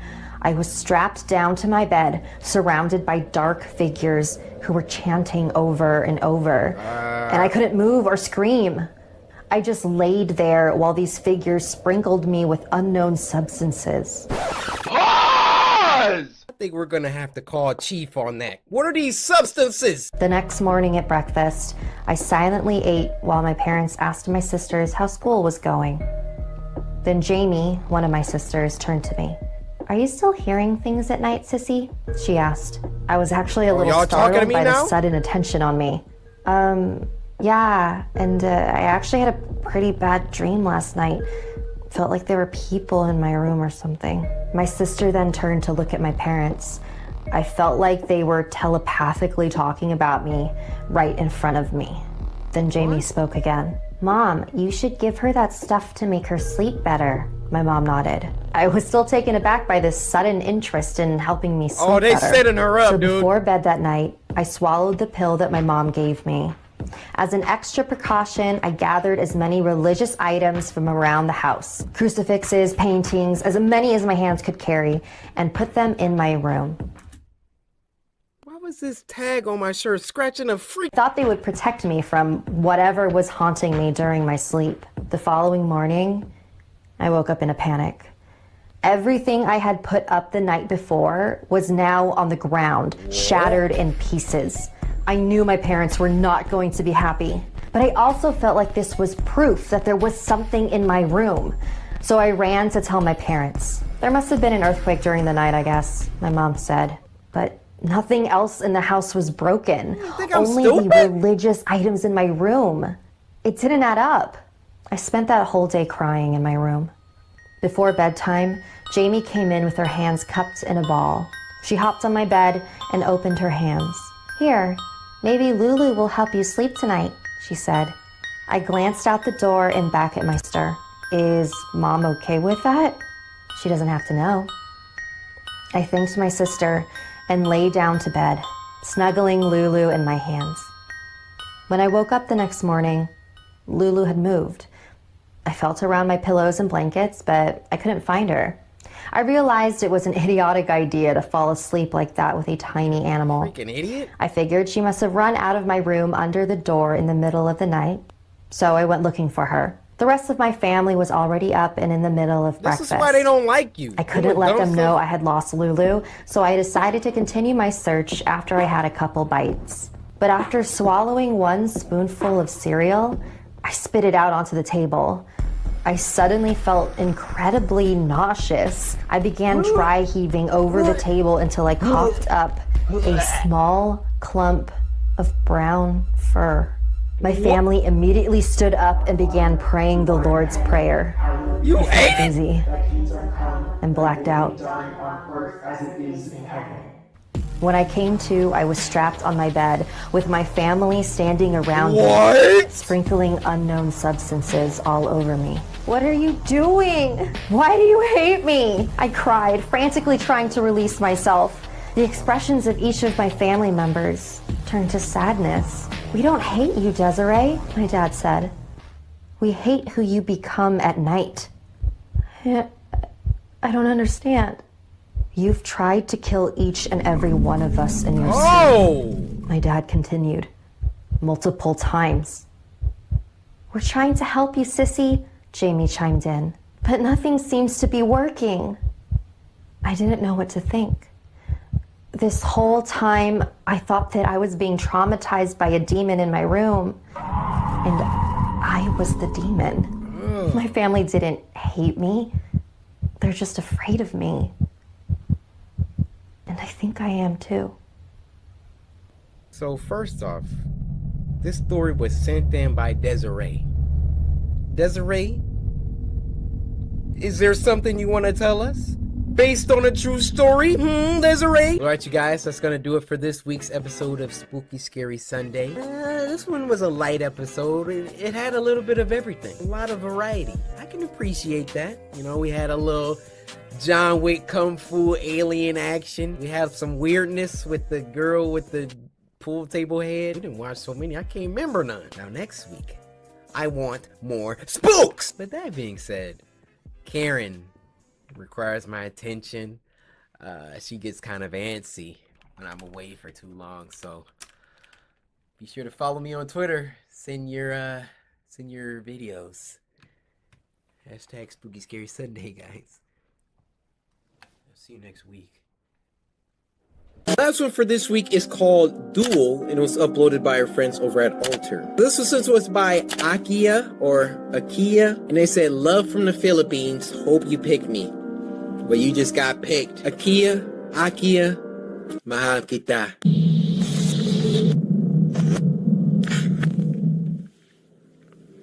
IPR Studios presents Duel.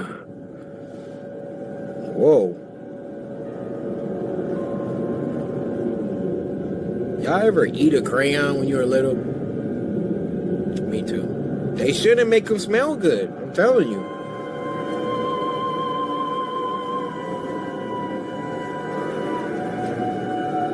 It's about to be a full-length feature film.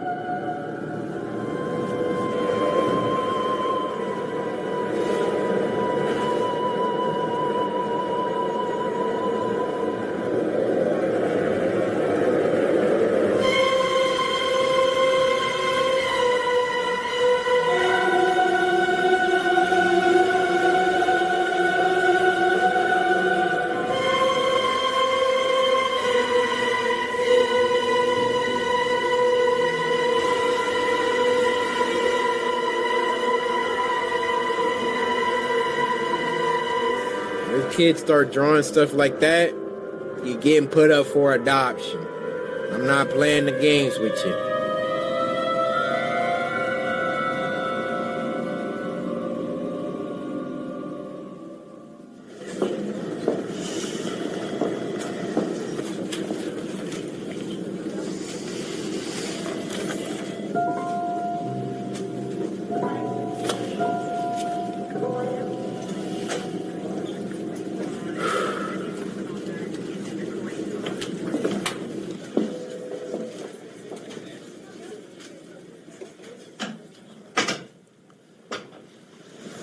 In here with the lights off, huh?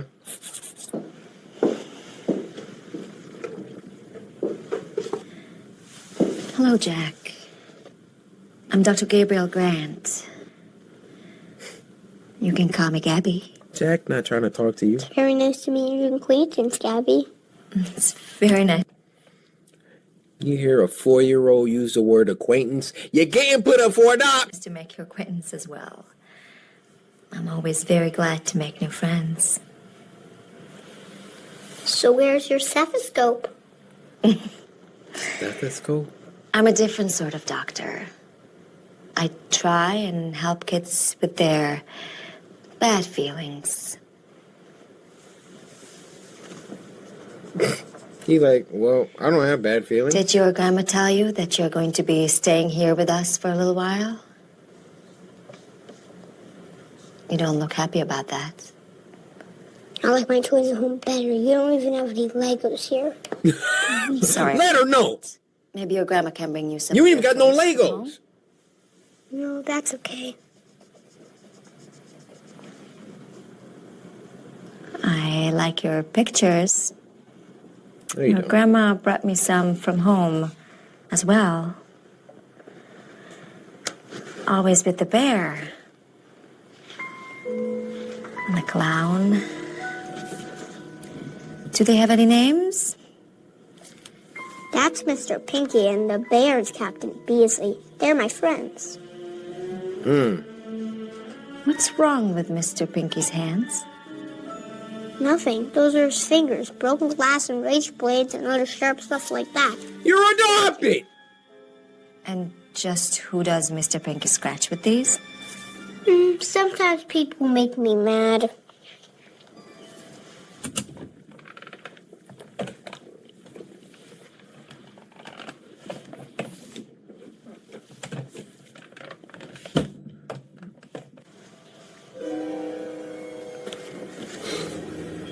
What? Kid blames this clown for doing this to his mom. And the neighbor's pit bull. No, the bear killed the dog. It was Captain, help me out here. Beasley. Captain Beasley. Yeah. Jesus, this kid is split right down the middle. Killed the dog. So what are we thinking here? Is this dissociative identity or schizo? Let's just wait and see what Gabby can get out of him first. Dang. So, Mr. Pinky scratches the people you don't like? And what does Captain Beasley do? He sort of protects me, like a shield. Mr. Pinky is the sword.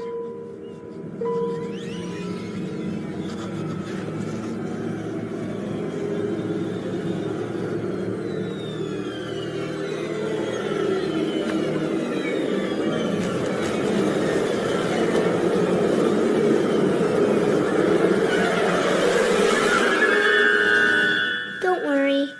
He likes you. He does? But he doesn't like those men hiding behind the mirror. Oh! They're not hiding, Jack. They're hiding. Kid doesn't miss a beat, does he? Jack, we need to talk about what happened to your mom. What you did to her. With the scissors. Jack? He's scribbling. He's scribbling! He's scribbling! Jack? Get out of there. Jack! I didn't do anything! What the f was that? I'd like to go back to my grandma's house now. You don't like me. That's simply not true. I think you're a very smart, very special little boy. But I also Cease think with that all you the need bull help. crap, Doc. Help to control your... Imaginary friends. You heard him. Take us home now. I'm sorry, Jack. Your grandma is not ready for you to go home. Jack, please. I need you to control your feelings right now. He did? Jack did that? Bruh, I would have been out of that Jesus room. Christ, the glass is red hot. Why is it so hot in here all of a sudden? Oh, y'all dead. Do you believe in telekinesis? Oh, come on, Doctor. You don't think this kid is... Who scratched those pictures on the wall? Look at your hairline. Your life is in disarray. If you're not gonna believe point-blank evidence, I have no sympathy for what's about to happen to you. Doing this with his mind. How the hell do you explain what's going on? I mean, I'm about ready to call an exorcist. Well, what do we do? Do we go in there? Yeah, no, that's a good idea. Why don't you go? Oh, you don't believe in telekinesis? Please don't. Just go ahead.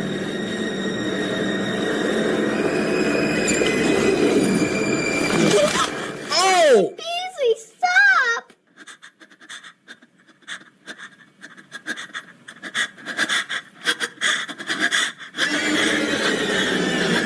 Oh my!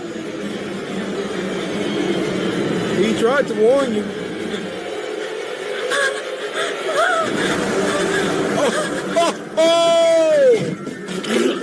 Oh, what the? I'm sorry, I can't stop them now.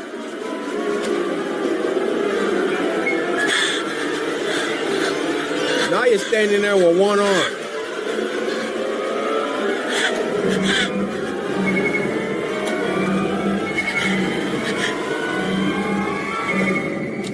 Now you gotta hobble over there.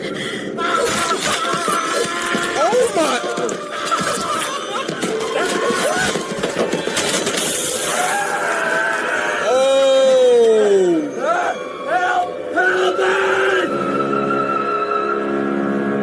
Nobody coming. I don't know what you're walking so slow. Your feet still there.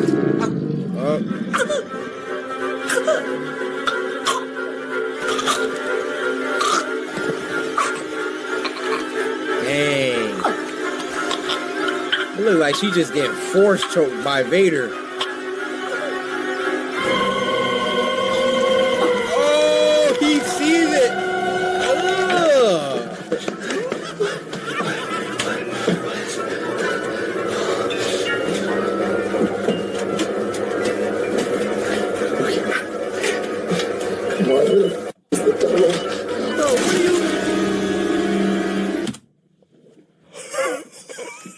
He actually folded her like an omelet. Now find my coat and take me home. It's like a big daddy from BioShock. What is you trying to do? Use thermal vision?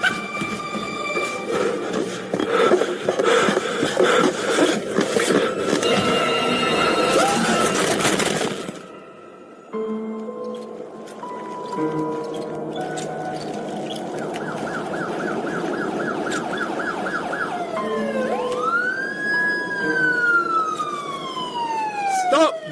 You have violated the law.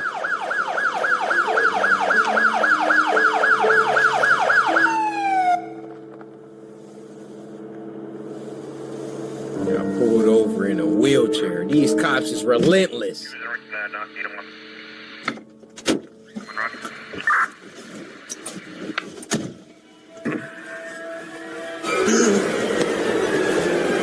I'm sorry. I can't stop them now.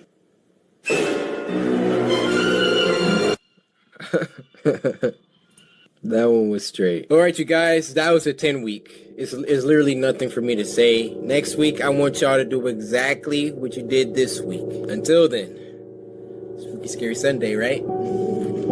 It's the best series on YouTube. Come on. See you next week. Guys, I am so late. This next one's called My Creepy Coworker Has a Crush on Me, and it was uploaded by Stephen D. Now this was sent to us by Quincy Dorm. So Quincy, it's just me and you right now. All the other samurai, I'm not talking to y'all. Just go ahead, plug your ears, do what you gotta do. Go take a walk. I don't really care. Because you didn't send me this. You didn't follow me on Twitter. You didn't hashtag Spooky Scary Sunday, and you didn't send me this. So don't get mad. Get glad, my guy. Anyway, Quincy, I just want to say thank you so much for sending me this. Creepy coworker has a crush on me, man. This is probably about to be lit, huh? You watched it? Yeah, okay. Yeah. Back when Sarah was 17, she worked at a small local bakery. There were less than 15 employees spread across all the night and day shifts, so they only had a few people working during the day. Okay. One of these people was Dave, the delivery driver. Oh, Dave. From the first time they met, Dave immediately gave Sarah an off vibe. He was in his mid-50s and way too friendly to a teenage girl. But the boss told her that yes, he could be annoying, but no one worked harder than he did, so just ignore his antics. Okay. Sarah then recalled that when she signed the paperwork, they never asked her to submit a background check. And in hindsight, that should have been red flag number 2. Dang. Over the course of the year or so that she worked with Dave, Sarah tried very hard to ignore him. He was rarely outright creepy, but he was always just a bit too friendly. He would stick around long after his shift was over to talk to her and another pastry chef. He always wanted to lick the bowl after she finished making Rice Krispie treats. He would always stand in front of the racks or equipments or ingredients just enough that sometimes her hand would brush him while reaching for something. Get back! Dave always stood just a little too close. Dave was constantly asking Sarah about her life. What she liked, what she did for fun, if she had a boyfriend. Almost daily, he would tell her how a nice girl like her should have a boyfriend. How maybe a boyfriend would be... Unhand me, you troglodyte!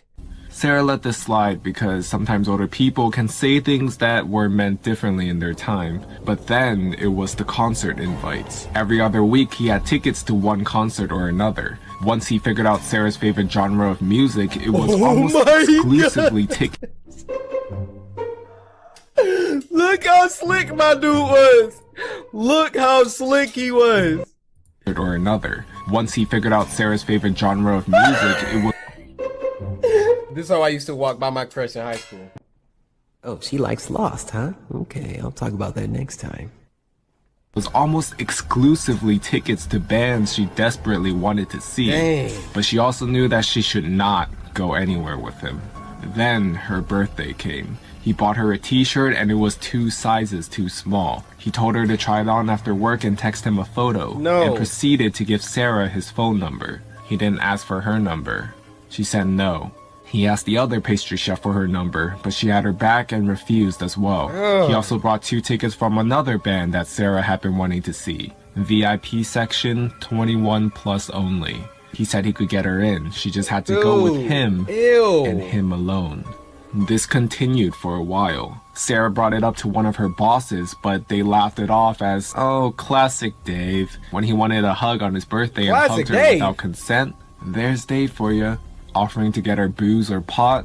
Oh, Dave, you scamp. When he pulled up his shirt and showed his abdominal scar from a snowboarding accident? Well, that's just Dave. No respect for boundaries. But he was a good worker.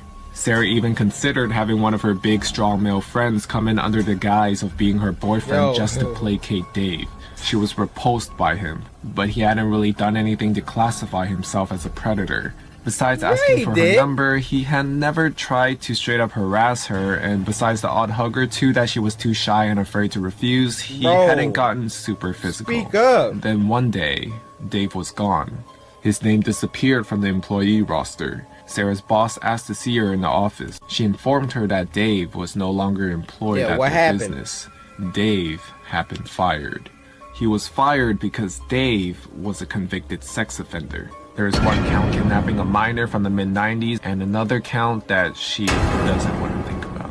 They had never background checked him, and when they contacted a friend in the police department, they found out that Dave had been lying on lots of paperwork, hiding the fact that he was a convicted felon and not notifying anyone when he moved. Once they brought this information to the police department's attention, they had a few more charges to add. They found out because apparently he had been stalking and harassing one of the clients he delivered to. After his termination, Dave showed up to work one day. He had a weapon with him, but Sarah never found out what he had. They told him to leave or the police would be called, and he ended up leaving in handcuffs. Sarah was extremely relieved that she wasn't there that day. It's been a while since she worked at the bakery, but sometimes she still thinks about how badly things could have gotten had she gone to even one of those concerts with him.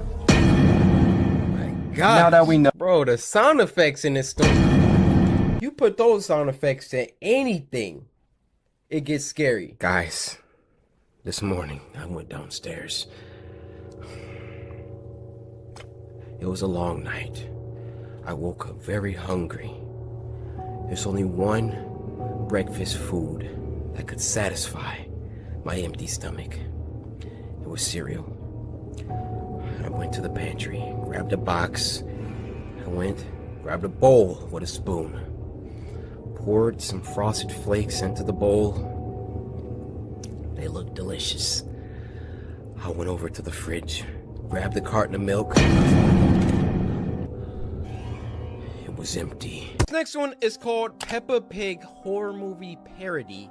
It was uploaded by The World Is Ending and I'm Late for Work. That's like the coolest YouTube channel name. Now this was sent to us by Bro, who said, this vid kinda made me uncomfy, but I hope you see this. I'm definitely seeing it right now, and I can tell you just looking at the first frame of this video, I'm already uncomfortable. Close your mouth! I like this. It's very gross. I don't...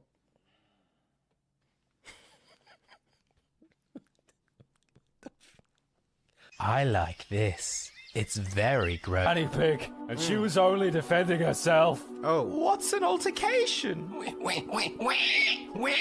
Why can't he talk? Okay, but what were they arguing about? Apparently it was over nothing.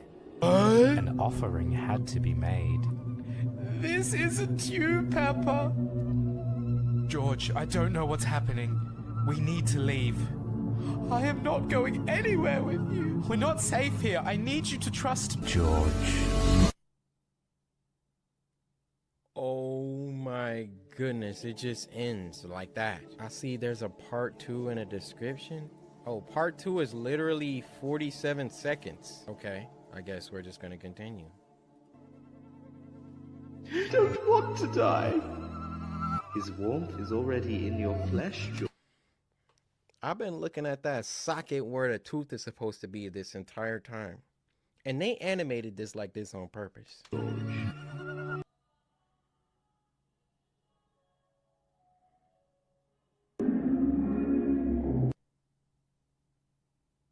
Yeah.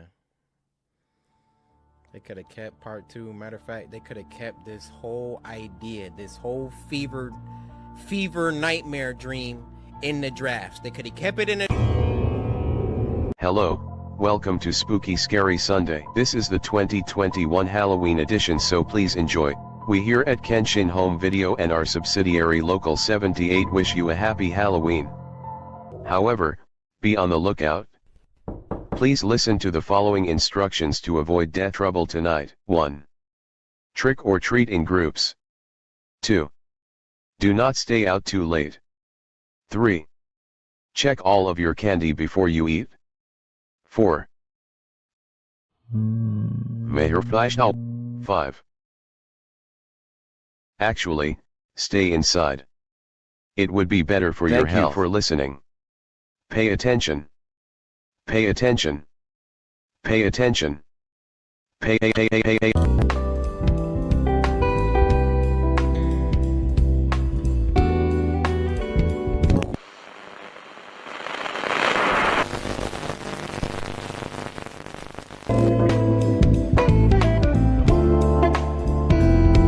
Guys, how you doing? Welcome.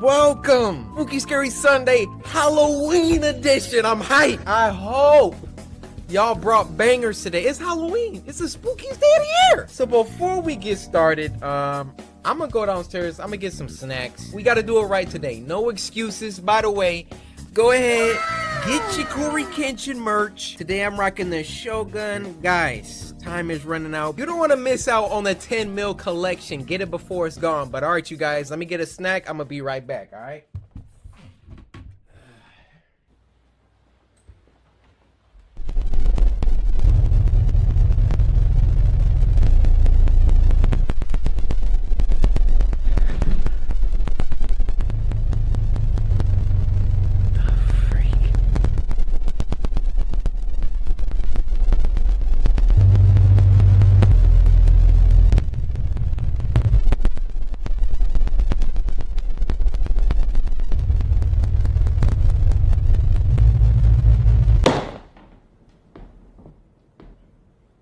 Look, I don't know who planted this schmuck right in my space, but the same thing that happened to him, this was gonna happen to you, alright?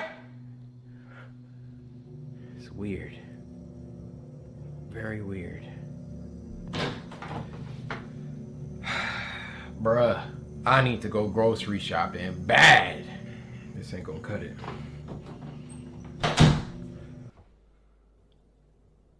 Freak is you looking at? Do we have a problem? Huh? Good game.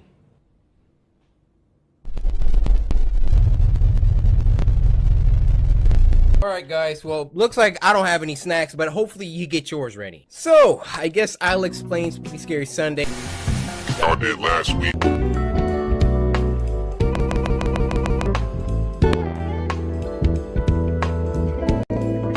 Spooky Scary Sunday for the new folks around town. It's a show where every Sunday the samurai come together as the beautiful tribe that we are. We come together and we watch some scary videos sent in by you guys via Twitter using the hashtag Spooky Scary Sunday. You go to Twitter, follow me at Coryxkenshin, use the hashtag Spooky Scary Sunday, and leave a link to the scariest video that you know. And if your video gets picked, you get a shout out. So sit back, relax, grab some snacks. Y'all probably got a whole bunch of Halloween candy, which I got some dots, some Swedish fish, and probably some Mike and Ikes, huh? And with all that being said, first video comes from a Mr. Bridge, and he sends a story called The Sad Man by Jake Lava.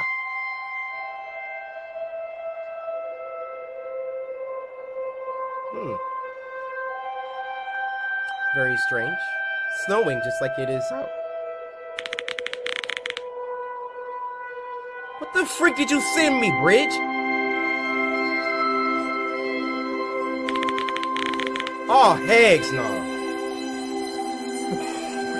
Why is he floating away? This doesn't make sense. What? Yo, I don't know who toes can do that. I don't think that's natural.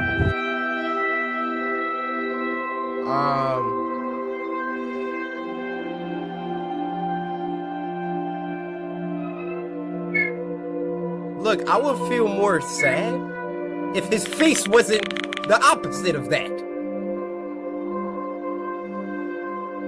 I guess he's alone. Ew? Is that what he sees in the mirror? Oh, he's wearing a mask. What are you doing? Ah! Ah! Oh my gosh! Oh my. What the freak are we watching? Oh!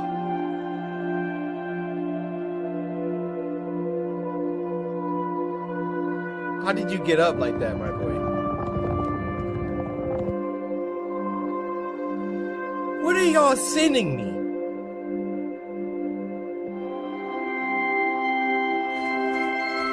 Hey, you're not alone anymore. There you go. This is a friend. Don't kill them. Oh, he's like, hey man, what happened? Let me help you. Yeah. Please don't kill him. Okay. Look, man, I don't know what's about to happen.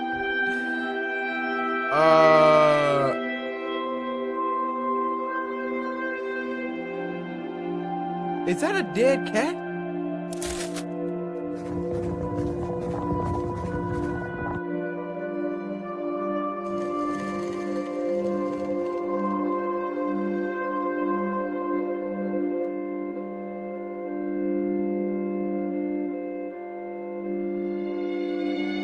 What are you doing? What are you doing? What the freak is that? Oh my gosh!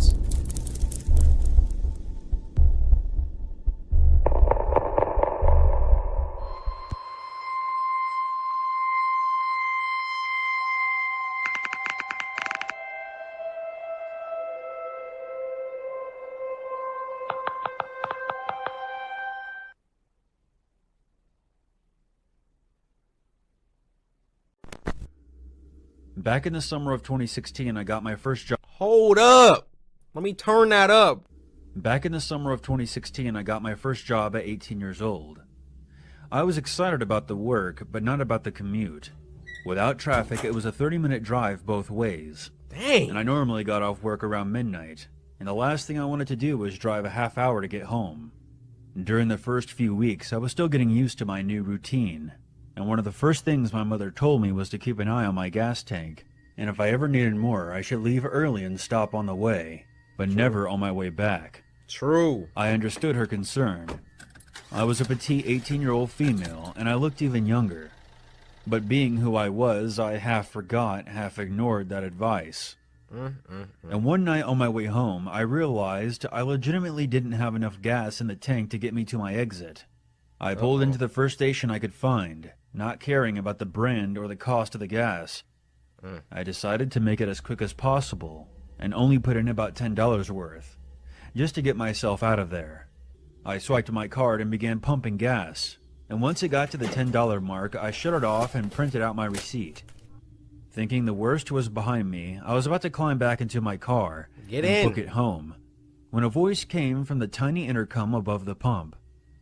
"Ma'am, there was a problem with your credit card payment." I paused and glanced at the guy at the counter. I got my gas. If it was an issue, that gas shouldn't have came out the pump, partner. I'm out. And felt a chill spiral down my neck.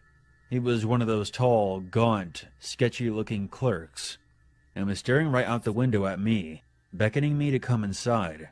I stepped back towards the gas pump and pressed the button on the intercom. "What's wrong with my card? I have a receipt. It went through just fine." Yeah.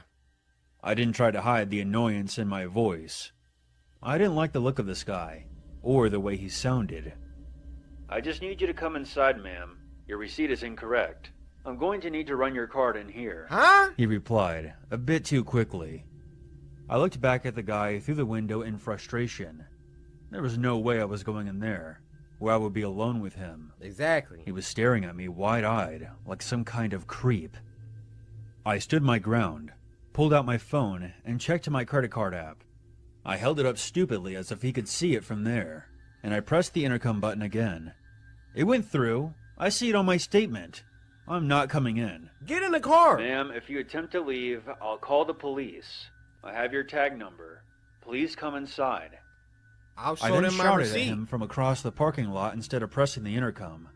Over $10 of gas, you're gonna call the cops? Fuck you. I'm leaving. I walked a few steps around my car and gave him the finger. I was just about to walk back around my car and climb into the driver's seat when I paused. He was mouthing something to me through the window. I would have ignored it, but he suddenly looked much more desperate than creepy. He kept beckoning me forward and calling out something that I couldn't hear through the window. I must have made a weird look, because 5 seconds later he slammed a piece of paper on the window where he had hastily written, "Guy in your car." Huh? Oh!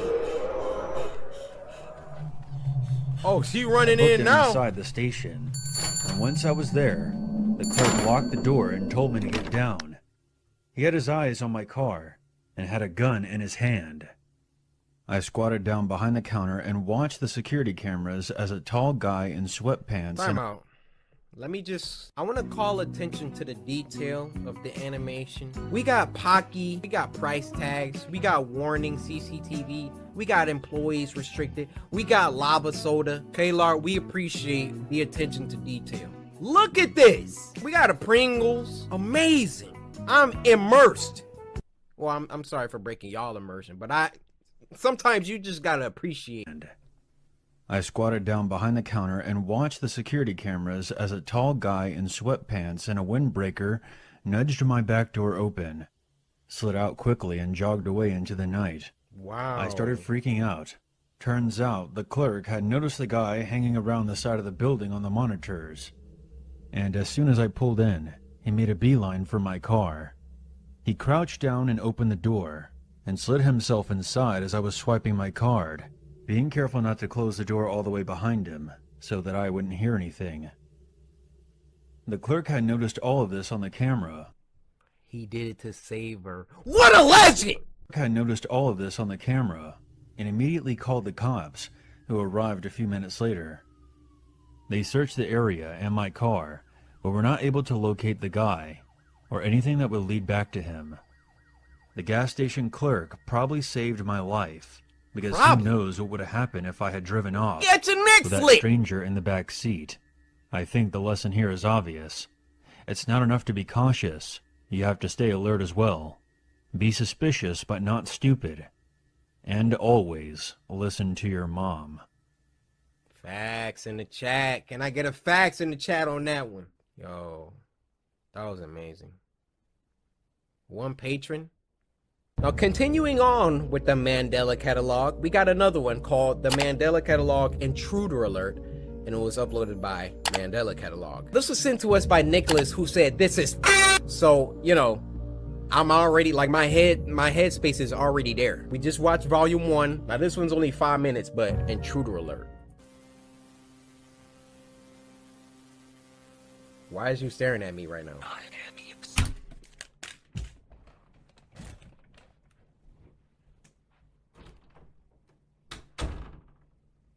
Y'all heard that too, right? Y'all just heard this man whisper in your ear? I am inside your home. Inside my what? Pause, bro. Mandela County Child Endangerment Awareness Association presents. Dang, a long freaking name. Keep an eye on your children.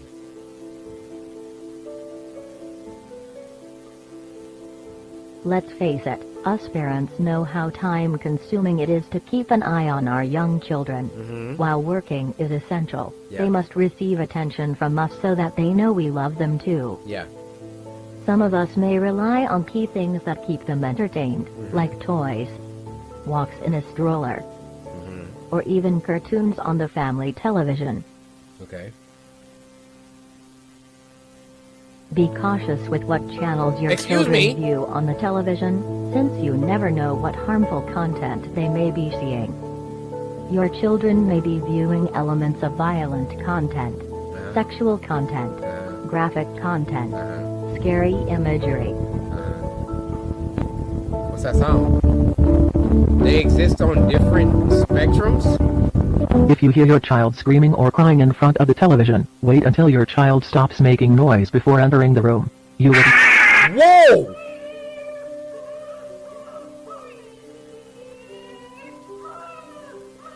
Why would you not go in there?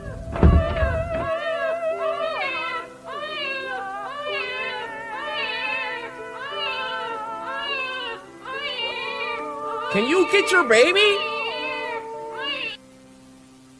That's a problem.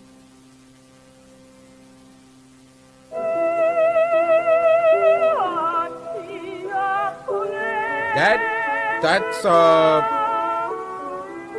just a small issue here.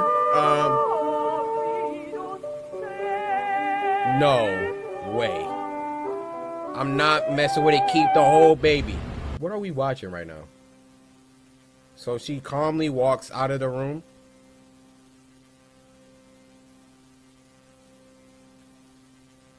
What? Is she going to heaven? What's...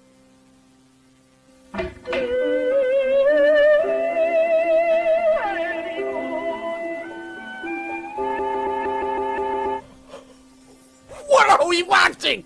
What are we watching? What are we watching? Y'all understood the assignment this week.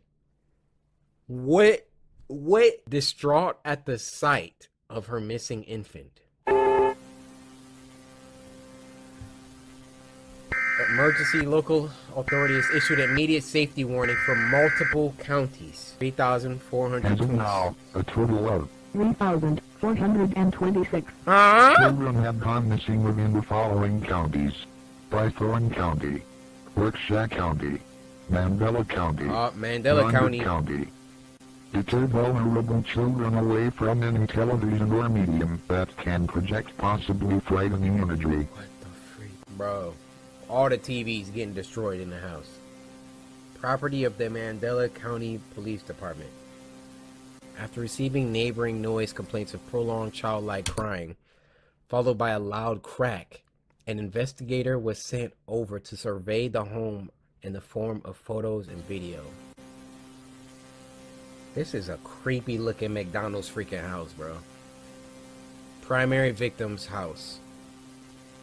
After taking the previously shown photo, the investigator reported feeling an overwhelming sense of dread and left the scene immediately. I know that's right. In order to provide security until another investigator was available, an on-site officer volunteered to set up a camera that took one photo every 5 minutes facing the room that the event occurred in. Put that junk on a timer, get up out of there. Oh, this is a disgusting looking. Threat level none. Pay attention to the time. Alright. Flash not on.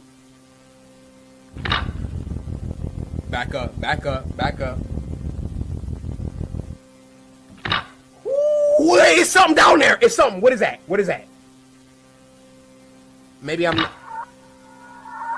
Okay, okay. We're good. Threat level evident. Yeah, you got that right. Victim's corpse is seen being tampered with by invisible force? There's some paranormal activity? Oh, bro. If something moves right now. Okay, conclusion. The suspect shown in the evident...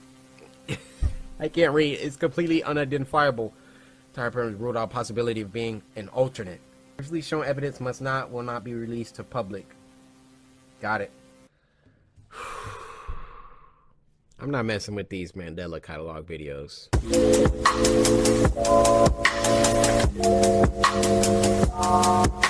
Alright, so we're gonna dial it back a little bit. Let's get into some more familiar territory here. This video is called 7 Snapchat Horror Stories Animated, and it was uploaded by Martin Animations. We've reacted to them before. They make some good stuff. Now this was sent to us by Mr. Watson, who said the 4th story is crazy. P.S. Love you, Corey. Love you too, Mr. Watson. Hopefully you didn't disappoint us today, or else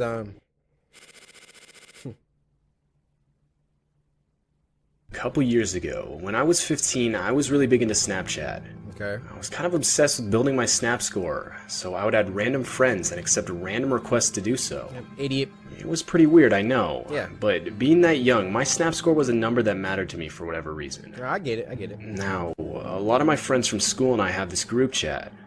I remember it was a Saturday when one of them mentioned we should go to the mall. Okay. A lot of them agreed, and I wanted to as well, but realized I didn't have a ride. So I posted it on my story if anyone was able to pick me up and take me. I was more so expecting someone I knew to respond, like my cousin or something. Right. But I got a Snapchat back from this guy I'd never talked to before. Or at least his Bitmoji was a guy. But either way, I didn't know who it was.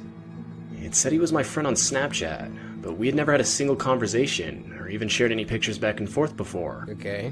He texted me something about how he was bored and had nothing better to do. I remember responding to him, asking if he even lived in the same state. It turns out he did, but the town What's the problem here? My dude took 4 seconds to type back. Yeah, I live 2 hours away from you. Number 1, AJ knows where you live at. Number 2, he plotted out how long it would take already. He said he lived in was at least a 2-hour drive from me. I told him not to worry about it, and I didn't want him to drive 2 hours just to take me to the mall. But he quickly responded saying why not. Second? At this point, What the you whole mean? conversation felt off to me, but he insisted. I finally ended up agreeing. I told him he could come pick me up, but only if he was willing to send me a picture of himself. I was just trying to be cautious. No, you A couple weren't. minutes later, he sent me a snap. People. I opened it, just to see some 30-year-old guy looking back at me. Pack it up. Pack it up. You're not coming to pick me up. The guy had on a really dirty hat, smiling at the camera, though like half of his teeth were missing. The caption on the snap said he was on his way. I sat there for a second thinking it over in my head. What is there to think How did about? the guy know where to pick me up? He didn't even ask for my address. Yeah, dunce. That's when my heart dropped, realizing I had my snap map on, meaning that anyone I had as a friend on the app could easily find my address. I see how panicked and dumb quickly kids responded to are? the guy apologizing, saying I actually had a closer friend willing to take me. Now, obviously that wasn't true, but the fact that this guy was willing to drive 2 hours to pick someone up he had never even met before, just from their location on the snap map alone, gave me an off vibe. Yeah, what do you think? Plus, the guy looked insanely creepy. Definitely not someone I'd feel comfortable being around. The guy opened the snap a couple minutes later, but never responded. Okay. As far as I know, he never showed up. Though, I live in a cul-de-sac, and usually we wouldn't get any cars passing by our house. But I swear, for at least the next few days, there was this same black SUV that would constantly drive by. Yo. Whether that was related or not, I don't know. Though, about a month later, I was on Facebook scrolling through my feed. I passed a news story that had one of those attachments, meaning it was sourced on a different website. I almost always scroll past those things, but I couldn't help but stop for this one. There, on my Facebook feed, I could clearly see a picture of that guy from Snapchat. There was no doubt in my mind it was the same guy. The headline of the news story read that he was arrested for attempted murder. This whole experience makes me think I dodged a major bullet by trusting my gut and not accepting a ride from the guy. Yeah. The whole situation shook me up for a while, and nowadays I try to be a lot smarter and only allow people I trust to see me on the snap map. Turn your snap map off. Turn it off. Like, I don't understand the appeal of, hey guys, this is where I am. Why do you want people to know where you at? How you move, what you're doing all the time? Just got my mocha, Starbucks. Next thing you know, you're getting thrown in the back of an SUV. Yeah, you about to be on the deep web getting sold. Bro, look at her face. She got the ring indentations permanently engraved on her skin. But guys, this is Spooky Scary Sunday, all right? That was just scary in a different. It's called King of Mukbang, and it was uploaded by Meat Canyon. Now, this was sent to us by Yoke, who said, this isn't exactly scary, but made me really uncomfortable, especially the end. But I mean, it's a Meat Canyon video. We all about to get uncomfortable. Ooh, doesn't this look good? Ew. Oh, it got on my shirt. Ah! Why does that guy do that? I don't watch the guy. I know his name is Nikado, Avocado, something like that. I've seen the memes of him dropping food and he's... Ooh, doesn't this look good? Mm. Oh, it got on my shirt. All right, last pause. Notice he ate that food without even stopping talking. He said, "Doesn't this look good?" Like, he just kept... Ooh, doesn't this look good? How do you do that? Oh, it got on my shirt. Ah! Oh my gosh, I'm out of food. No, you're not. What? It's your fault. Huh? Ooh, look at this though. That's tasty. I know all you trolls come to my channel and tell me to eat healthy food, but then if I eat healthy food, no one watches the video. So I'm just gonna do what I've always done, and I'm gonna eat these spicy tacos. Thank you so much for watching. I mean, I kind of got mixed feelings about that, but I'll save it at the end. And I'll be back tomorrow to eat more Taco Bell and Takis. Wow. Oh boy. We got the gold play button though. Right? It's worth it, right? We need to retake this photo. Wait, which one? The one where we went to Florida a couple years back. It was such a nice time.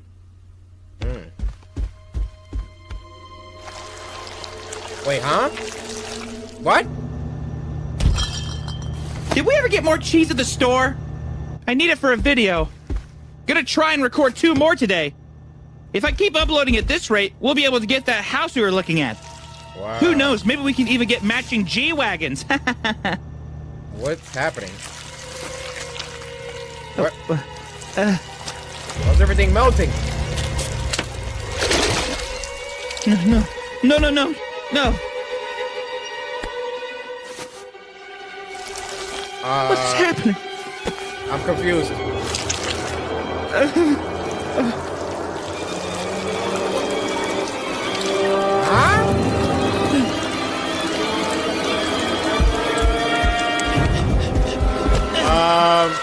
This is a problem.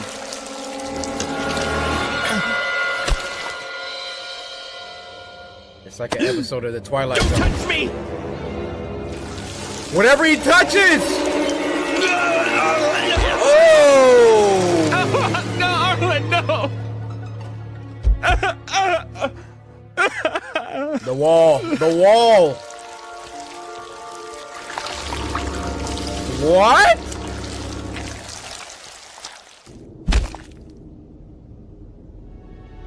This is crazy.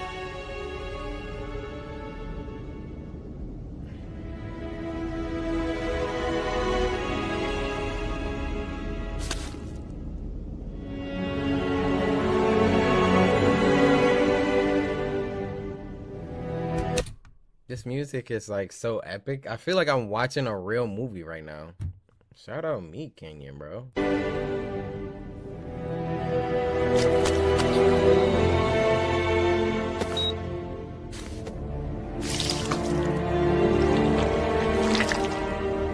What? Oh, you're done, Zo.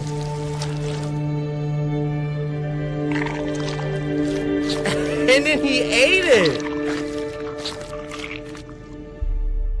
Dang. I feel like that was like there's like a lesson in there somewhere. Nikado Avocado. Listen, bro. You don't know me, and to be frank, I don't really know you. But human to human, take care of yourself, bro. The video presented your motivations for doing all of this as like money, play button, G-Wagon, you know what I mean? I don't know if that's really why you do what you do. I understand things get crazy, you get a big following on the internet, you feel pressure, you got expectations. I live this life. Beyond all of this internet persona, YouTuber, beyond all of this, you got you. And just as another guy on the internet, take care of you. You can still get views without I mean, it's funny. Yeah, it is. But you should never feel like you have to kill yourself. This one for this week is long, which is why I saved it for last. It's called Hide and Seek, and it was uploaded by True Horror Stories POV. Yes, 2 from them in 1 episode, and they deserve it. Now, this was sent to us by Rima, who said, this one really spooked me out. Watch at your own risk. Good luck. Rima. I'm the Shogun! Let me turn this up. Turn it up. I want y'all to turn me up. Turn them headphones up. Increase that immersion. Matter of fact, y'all don't even need to see my face, huh? Y'all don't need to see my face. I'm going dark on them.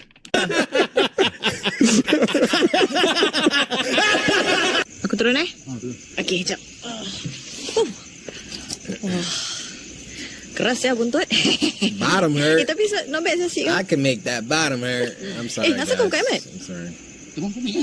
Tak payahlah. Aku boleh naik sendirilah. Oh shoot, are y'all captions getting cut off the screen? Alright, well I'll sum it up for you. He tried to take his helmet off, and she was like, hey, why you taking your helmet off? He's like, nah, I'm trying to be a gentleman and walk you up. She's like, nah, because, you know, he trying to get something else, trying to get some coffee. If you play GTA San Andreas, you already know the reference. She like, nah, keep your helmet on. I got it. So that's basically what they're talking about. Tapi not bad sih kau. Asal kau buka Mat? Yeah. Tak payahlah. Aku boleh naik sendirilah. Yeah, she like, nah, I got it. You know, I need to be a gentleman and walk you up. Kau suara dah serak macam gitu. Ngantuk muka. She like, nah, your voice cracking. Tak payah, aku naik sendiri. You slacking. Confirm. Okay. Aku boleh naik. Okay. Bye. He's like, call me. Malas nak pegang. Malas nak buka. Okay. Apa aku pijit? Okay, bye. Okay, bye. They say bye.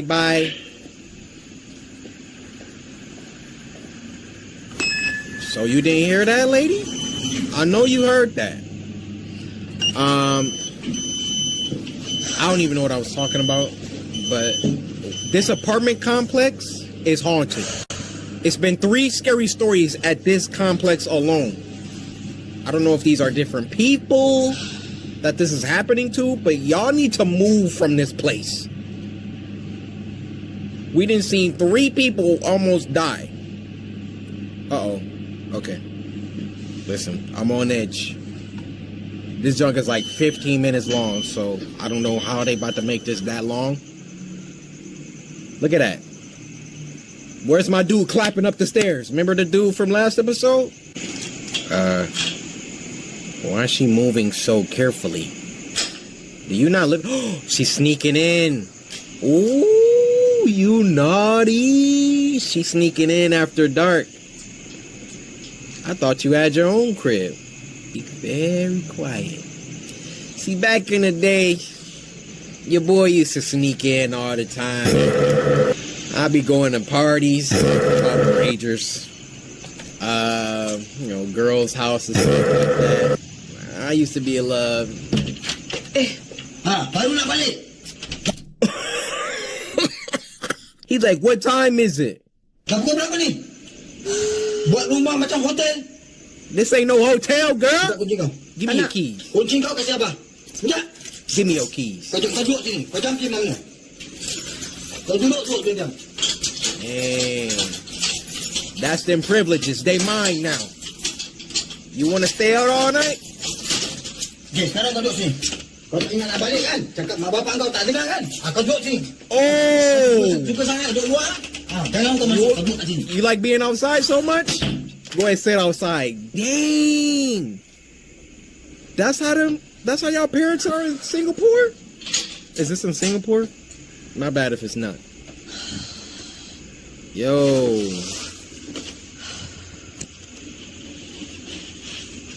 Imagine somebody walked by and then like both the doors locked so you can't even go nowhere. Well, look at she got the True Horror Stories POV bag. Hey, can y'all send me one of those? Please. Hit me in the email. I'm a big fan. I heard some. Yep, I heard that. It sounded like a bottle rolling. Anybody rolling a bottle? Hey. Pick that up. Don't roll it. Hey, who over there? What y'all doing? Hey. We cool. Woo.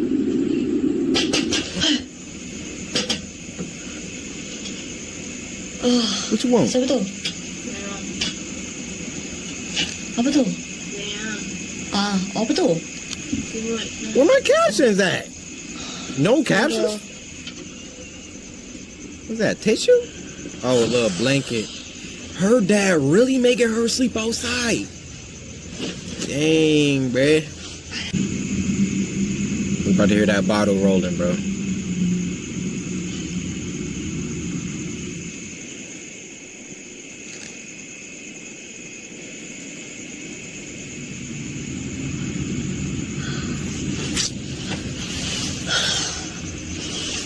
She like, I can't sleep out here. Yeah, this was that same day. Hello, whoa. Who is that? Who is that? Show yourself. Girl, if you don't open your eyes.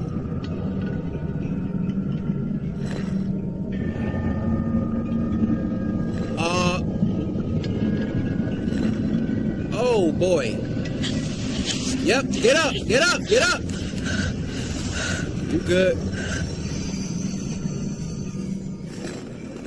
You're seeing things. You're hearing things.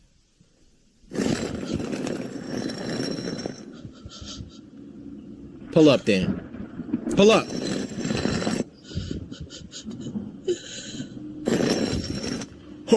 She pulling up. Bang on the door.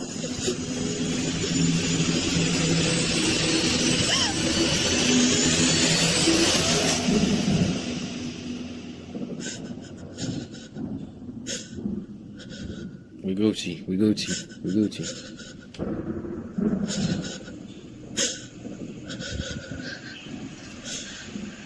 Why do they always close their eyes? Like, you're giving them time to attack you.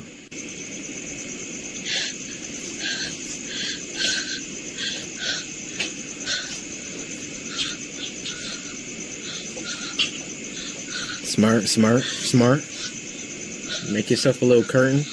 Now watch, all we about to see is a shadow. Dad, somebody trying to kill me out here. I think he will let you in at that point. Maybe, hopefully.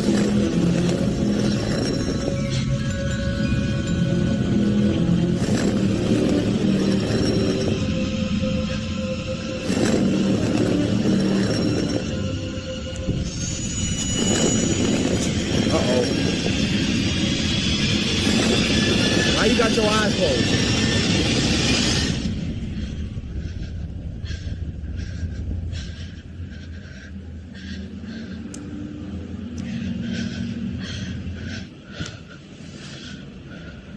Please don't be poking your head up at the top. Whoa.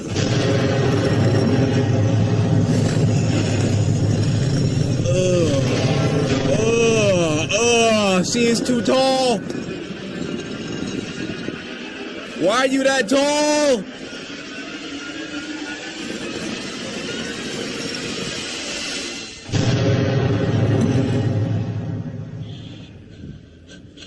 It ain't about to be no floating head. We good.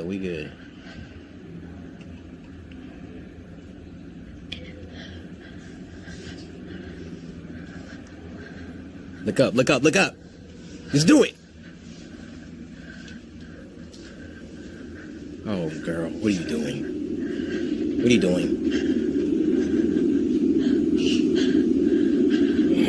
Oh, I freaking knew it. Ah!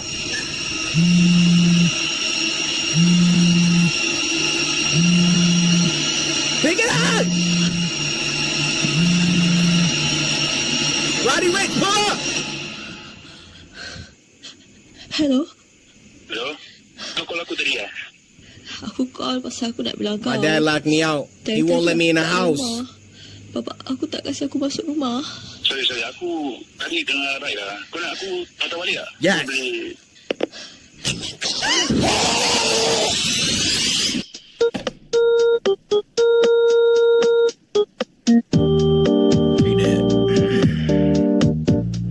Turn my light back on. today, children. Don't miss curfew. You're gonna get locked outside and then you're gonna get bodied by a demon. I'm sorry. But that wraps up this week's Spooky Scary Sunday. If you got that message, then they not dead. It happened a few years ago. I was hanging out at the local mall with a couple of my friends, just chatting, as usual. Okay. All my friends had social media accounts, like Facebook or Instagram, and they would focus on it sometimes when we were goofing around together. Okay. Drake, one of my friends, was saying that he met a girl from Facebook. He also told us that he really liked her, and that he was going out with the girl that night. Not bad. We joked with him that he was going to be going out with some 40-year-old man. Like those kind of jokes, you know. A couple of hours later, we had to go back home, so we all left the mall. When I got back home, I went inside my room to watch some TV. It was almost midnight when I got a text from my friend saying, Young money. "Hey, just finished the date." So I texted back, "Was he pretty?" He replied, "Very funny. Jokes aside, my car broke down and I need you to pick me up." Then he sent me an address. Well, I'm not the kind of person who ignores when my friend needs a hand. So I asked my parents if I could take the car, and they Still said at yes. home? You sound about 30. My phone and texted again, on my way. Soon I got to the address he sent me and parked in the driveway. While I was going up the stairs, I kind of had a creepy feeling. Come outside. As if I was being watched. Anyway, I rang the doorbell and heard someone say, "Come in." At first, I didn't recognize the voice. It was neither my friend's voice nor a female voice. So I just figured that it might be the girl's dad. Well, I was a bit surprised that the door was already open. But anyway, I walked in. And when I closed the door behind me, I saw this man watching TV with the girl and my friend. What the frick are you doing I inside said, there? "Hey, Drake." All right. However, for some reason, he didn't respond. I had a strange feeling. So I slowly walked up to Drake. And I would never forget what I saw at that moment. The girl and my friend Drake were stabbed, and they were already dead. Dang. They were put in a position in a way that it looked like they were sitting. So I thought they were just watching TV like that. I looked over at the man watching TV, and I saw that he was holding a bloody knife in one hand, and my friend's phone in his other hand. He was smiling. The man turned his head toward me, stood up and said, "Hello, young man. It's your turn." I tried to run out of the door, but because he was laughing so loudly, I was terrified, and I couldn't move. What? But there was no choice. When he approached me, Fucking I kick! abruptly kicked him, knocked him down, and managed to run outside. Fortunately, he didn't chase after me, but I didn't care. I just got in my car and drove off straight to my home. As soon as I got home, I woke my parents and told them about what had happened. And of course, they contacted the police. The police arrived pretty fast and raided the house, but didn't find my friend, the girl, or even the man. And to this day, they still haven't found any clues. Now I'm grown up and I'm living on my own with my wife and newborn daughter. I always think about what would have happened to me if I was unable to run away that day. And my friend Drake, his face keeps coming up in my mind all the time since then. Dang. Sorry, Drake. This next one is called Rotary, and it was uploaded by our friends over at Crypt TV. Now, this was sent to us by Not So Moody Judy, who said, "Love your videos, Corey. Glad you're back." Judy, can I call you Big Booty Judy? No! Listen, Nutri-Grain bars all day. You're glad that I'm back, but we're glad that... Open your mouth up, Judy.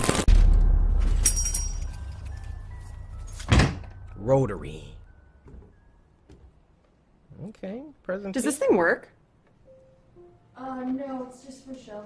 Oh, lame. I thought you was being sarcastic. So I'll see you at the party then? Yeah, maybe. Okay. Oh, goodness gracious. Please answer. Don't let it ring again. Wait. Hello? Hello? Oh, get out. Get out. Sharon? This isn't funny. What?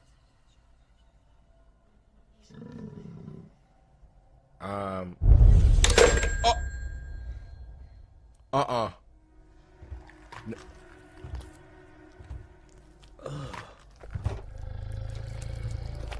You hear chewing?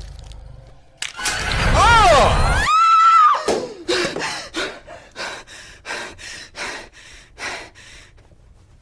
Huh? Who's in the shop? Someone just came in. Watch it, watch it. Watch it. Okay. We're good. We're good. What are you doing? Oh my gosh! Oh, I'm smacking her. Come on. Nah. You said you'd go to the party. I don't think we're alone here. Wait, what? What? Right.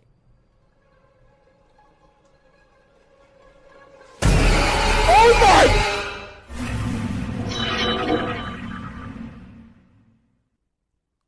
Okay, Crib TV. Okay, Crib TV. I've committed the unforgivable. I'm someone who goes on the deep and dark web constantly.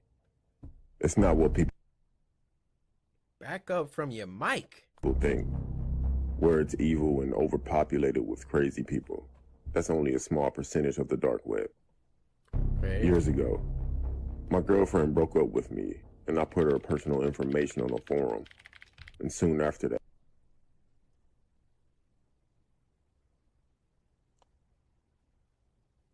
This man is a psychopath. His girlfriend broke up with him, so he put her information on the deep web?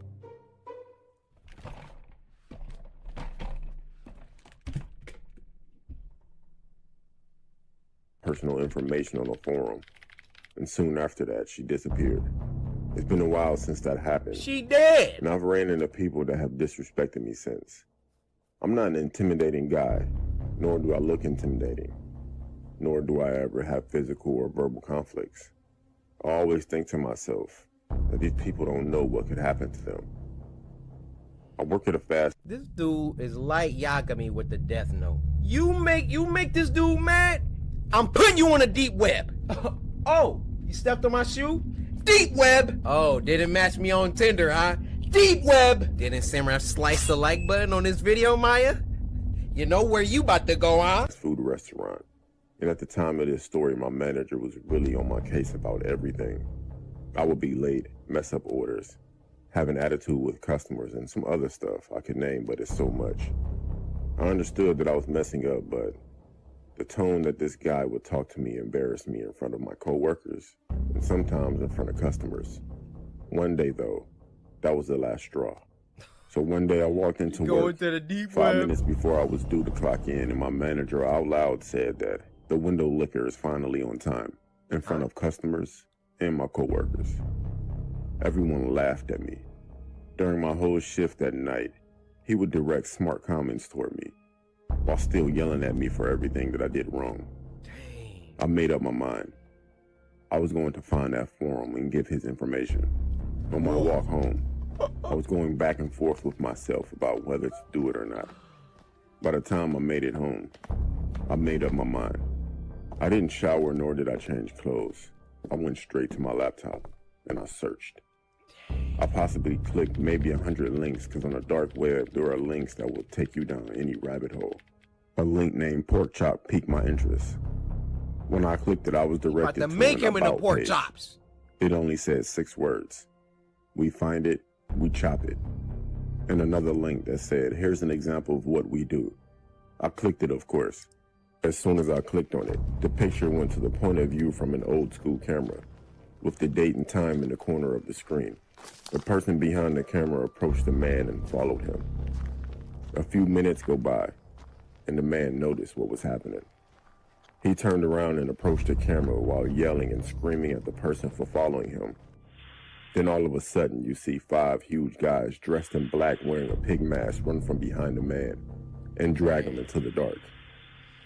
The person holding the camera turns the camera to his or her face and leaves it there for about 5 to 10 minutes. That person also wore a pig mask, but all you could hear was the man screaming and sounds that I don't want to describe in the background. The camera was then turned back around and the sight that I saw was disturbing. It was something that no one would ever want to see. Some people say that they wouldn't wish it on their worst enemy, but I did. Yeah. After the video was over, there were links. One said pork and the other said chop. I clicked on the pork and it prompted me to put in a code. I didn't have one, so I backed out. So I clicked on chop. There was information that needed to be filled out, like name, height, description, and place. I filled out all the info for my manager. And the place, it was my job. I submitted the form. At the end of the screen, it said, "See you soon." 4 days later, while at work, my manager approached me and decided to apologize for the way he treated me, and offered to give me more hours and said that he will work with me more often because he sees potential in me. Sorry, pal. I already put the head out. I'm sorry. Hours later, it was close to the end of the night. My manager helped me with the trash and took it out for me. As I were putting chairs on top of the table getting ready to mop, I looked outside and saw my manager looking over at something, but he looked worried. I moved to get a better look and I saw what he was looking at. He was surrounded by 6 people in a pig mask with weapons in their hands. I ran outside as they swarmed him, except for one person. He had a camera. I forgot all about these guys, and then I put his information on the website. I ran outside as they approached him. He looked at me for help, but I ran back inside and called the police. It took them 10 minutes to get there. When I looked back outside, what I saw was the most disgusting thing I've ever seen. I wish I can get the image out of my head. Between the time of me initially seeing them, calling the cops, and running back outside, these guys were gone. But my manager was still there. I went to his funeral the next week. The next day I received an anonymous email that had the whole video. They were watching him his whole time he was on shift. I don't know how they got my email. I never provided any of my information. Till this day, I still feel sick because my manager was starting to be nice to me that day. I can't go back on the dark web.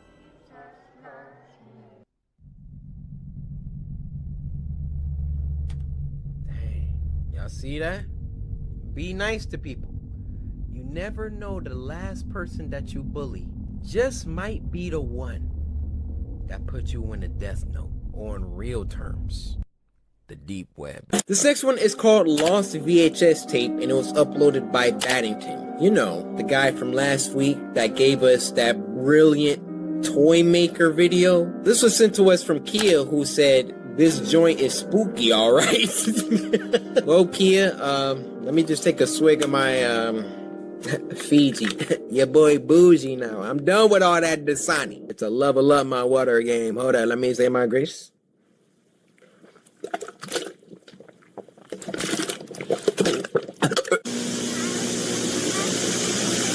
That's loud. Alright, it's Christmas Day. Early in the morning. 1985. It's the bite of 84. You won't stop crying. Dad? Ooh. I clenched my cheeks just for a hot second. Alright, so it's the next year. 5 a.m. August. I'm looking. I don't see anything. Ooh, my skin is crawling. My eyes are watering. Oh, they about to jack us up. Guys, pay attention. Ooh. All right. I don't see nothing. Everything's cool. Wait.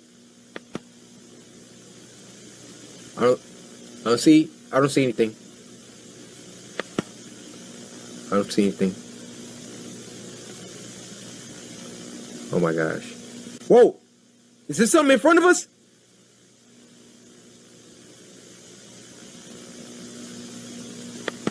Okay. Alright. Everything's cool. Oh, don't see nothing moving. Oh. Alright. We're good. Everybody's good. Everybody breathing. Everybody. Look over there. Leave! This man teleported. Why are we standing in here? Flashing lights at some dolls. Why?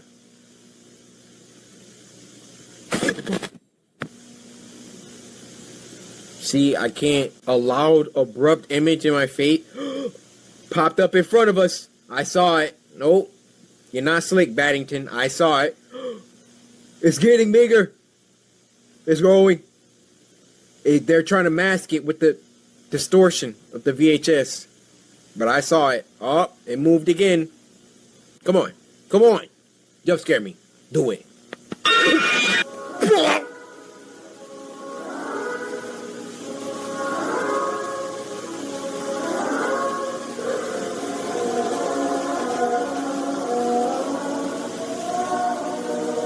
This is the scariest thing I think I've probably done seen in a long time.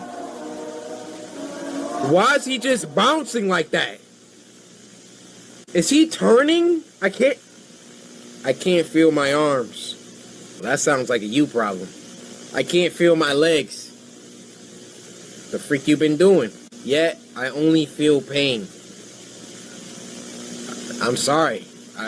I really don't have anything to do with that, though. I could offer you a number to a physician, get a physical.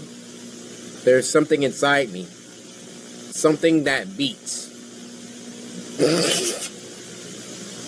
What? A heart? I'm backing up! Like it wants to get out. Bruh, I have never backed up from an animation before. Oh my God!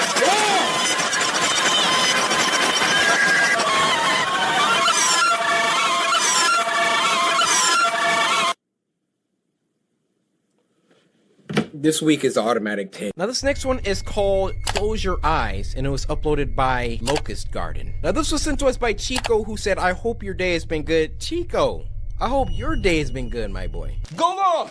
Oh. Is this the beginning? Dang, it really just pops off like this. Martin, what are you doing? Oh no. Sleepwalk? I don't know. You go downstairs and your best friend or roommate or whoever just standing against the door like these? I'm sorry. Something is wrong.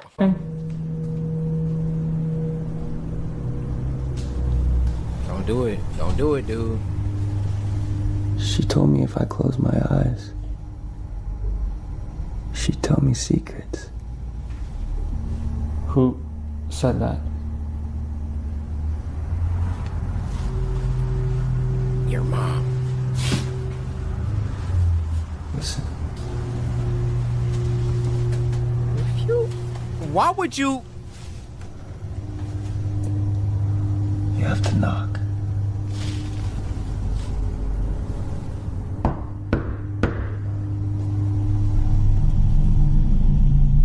Close your eyes. Bro, you really about to do that?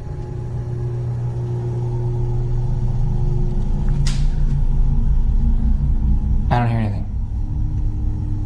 Sorry. I must be dreaming. Pack your stuff while you at it. Get your computer. Get all that voodoo stuff you've been putting up around the house. Get all your bags and take that yee haircut of yours. And you, dumbest guy award. See, you in a ritual now. You never should have did it. He would have told me to knock. I would have just stared at him.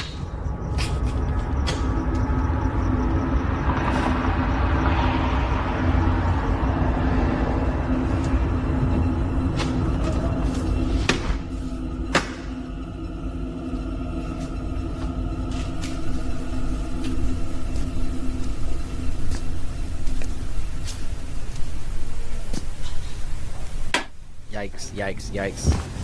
Oh, I thought something was about to happen.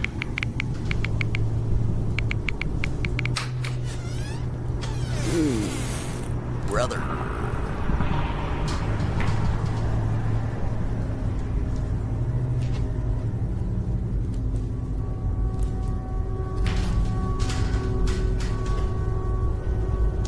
Get your weapon. Where's your weapon, Chief? Don't just walk towards noise. When will they learn? The hell, man? Oh my!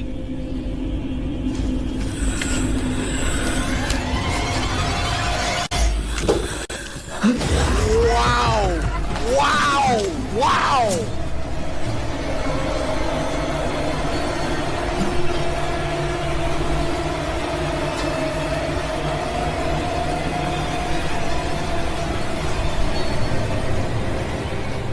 These people have 1,000 subscribers, bro. Criminally underrated. Oh, you're dead. You didn't hear them footsteps? You didn't hear those footsteps? What was you listening to? Andy Chen.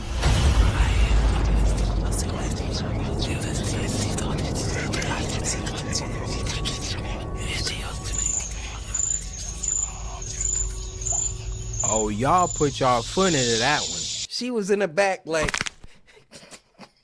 He was back there origami. That was really good. Guys, can we get Locust Garden to at least 10,000 subscribers? They out here making stuff like that? Gee! Next one is called Do Not Play Hide and Seek in a Forest. Look at my skin color. You don't gotta tell me that. This was uploaded by Wansi Entertainment. It's been a while. Now this was sent to us by KK Saf on Twitter. KK, I want to say thank you. When it gets dark outside. Oh, that's This happened a couple of years ago. One night, my mom decided to hang out with her friends at a casino, and my dad was at work. So my two older sisters and I were home by ourselves. My sisters were 14 and 15 at the time, and I was 11. 14 and 15?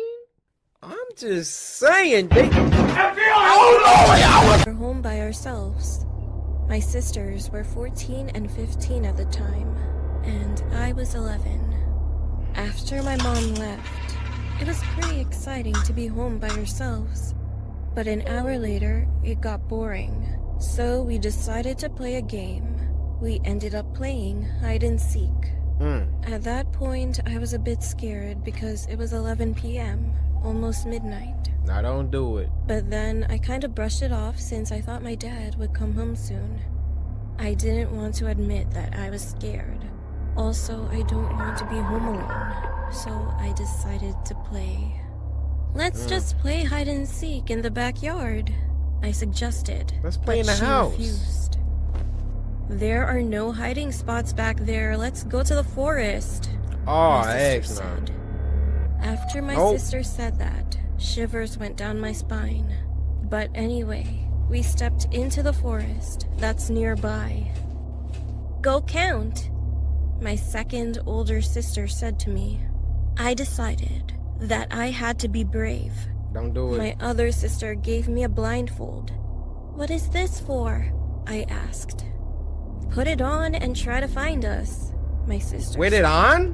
While my sisters used flashlights to find a place to hide, I put the blindfold on and then counted to 30. Why can't I just... When it was time, I said, ready or not, here I come. After walking around, touching every tree I walked by, 10 minutes had already passed, and I still hadn't found my sisters. This gotta be the Even dumbest... while I was walking on this trail, I could barely see anything, so I tripped on a twig and fell. My clothes got dirty and my knees started bleeding. But I had no choice. I Take got it up off! and walked around some more. I came across a tree and knew I finally found something. Oh, it felt like a person. Haha, found you! I said. I then heard my sisters walking by behind me, saying, "Hey, how did you not find us yet?" At that moment, I froze. I took off my blindfold slowly and saw an old man sitting there smiling at me while What the heck? "Can't I play with y'all?" he asked, with a cracking voice. He wore a dirty shirt, and his hair seemed like he didn't shower for a long time. My sisters and I screamed and started running out of the forest as quickly as we could. Why does he have a... I looked back and noticed the man What? after us while holding the knife, swinging it. Bro, why do you have that? He was laughing like a mad person. I've never felt that kind of fear before. But after running for a while, the old man couldn't keep up. He stopped running, stared at us, and then he turned around and went back into the forest. Is that his forest? We got closer to our house, and then we saw our dad pulling into the driveway. Dad! We ran to him and told him what just happened. He was shocked, so he called the police immediately. The police went to the forest and they searched those areas for a few hours. These whack cops. After a while, they found and arrested the old man. Dang, they actually The got him. next day, we learned that the old man killed 4 female children Whoa. and dumped their bodies in the woods. Whoa. All the local news stations were covering the incident. When I heard that, I felt sick to my stomach. I am glad that we are safe, but now I pray for the 4 souls of the children. May they rest in peace. Sis. Because they got chopped up. Wow.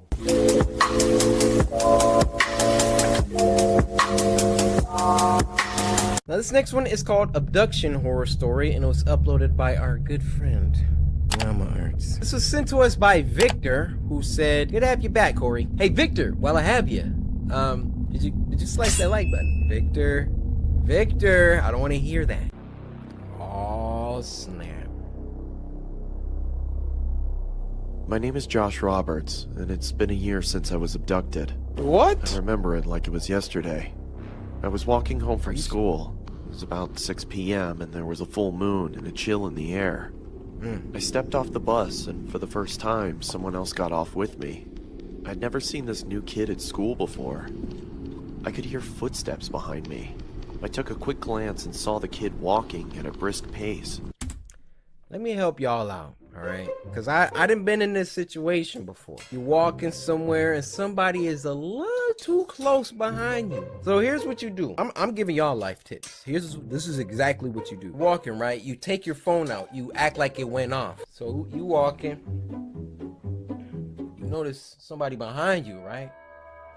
You're like, hey, man, he kind of close. Act like your phone going off. Hey, hello? And then when you pick up, you just... Yeah, hello? Yeah, I got a bad signal. Dude, I'm right at the corner. Oh, I see you. I'm just giving y'all tips. Otherwise, you could just turn around and put your paws up. That's not a bad option either. Turn around. Hey, what you want? Huh? And then if they really didn't want anything, then the worst thing that happened is you just yelled at a stranger. But if they there for something else, you better be stronger than me, boy. And you're not. You ain't about to kidnap me my same height and weight. Man, Shaq couldn't kidnap me. I'm biting your ear. I thought he was following me, so I took a left, which wasn't my usual route. I looked around again and saw him take the same left. See? My heart started pumping and Turn my around legs and check started 'em. shaking at the sound of the footsteps as they got louder and faster. For real? I then panicked and started running. No, don't I run. remembered a shortcut in the nearby forest to my neighborhood. Check him. So I ran as fast as my legs could carry me. Hey kid, wait up! No! A heavy voice from behind No! me. I tried Leave my me hardest alone! not to stumble on the logs and boulders in my path. I could hear the sound of sticks and leaves being broken by some fast, heavy footsteps. My legs started throbbing as the adrenaline wore off, so I took a detour towards a playground. I stopped to catch my breath, looking around for somewhere to hide, then went silent. I was doubtful that I lost him. I took my phone out to call the police when I spotted a local news article. Caution, there is a suspicious man on the loose. Oh he escaped my the local prison goodness. and assaulted an officer. Beware, he may look like a teen, but he is in his 20s. If you see him, call 911 immediately and lock your door. My mind started rushing with thoughts. I started to panic. All of a sudden, someone started choking Look me at with this! their arm. I tried to fight back, but they were so strong, I didn't stand a chance. My feelings of hope began to diminish as I slowly blacked out. Wouldn't have called me like that. I awoke to find myself in a dark, damp room that looked like a basement. The floor was hard and cold. There were no windows, but there was a staircase and a bathroom. I tried to move, but I was tied up with a thick rope. Yeah, I got him. How much was the deal? 200? Listen, you gotta do a little better than that. Okay, fine. You'd better bring the right amount, or you'll be tied up like that kid. What? Are they selling me? Oh yeah. The guy sounded mad and anxious to bust with it wide whoever he open was for talking somebody. to. Right after he hung up, he opened the door and walked down the stairs with an evil smile. "Let go of me!" I exclaimed as he taunted me. My arms started to fall asleep due to the tightness of the rope. He came closer to me and I spat in his face. He looked... Savage mode. One thing I was about to say, if somebody kidnap you and they don't have a mask on, you're probably gonna die. They ain't about to let you walk up out of there with their identity. Your best option is some sort of sneak attack. At me in sheer rage. Oh! Then the doorbell rang, followed by pounding on the door. The guy grabbed some tape and shut me up before I could scream for help. He Lick it. slowly backed off, Get that off signaling me to keep quiet, and ran towards the front door. Man, I'm licking I it. looked around, trying to see what I could use to untie these ropes. I spotted a rusty, sharp edge sticking out of the wall. Be careful. This was my one hope.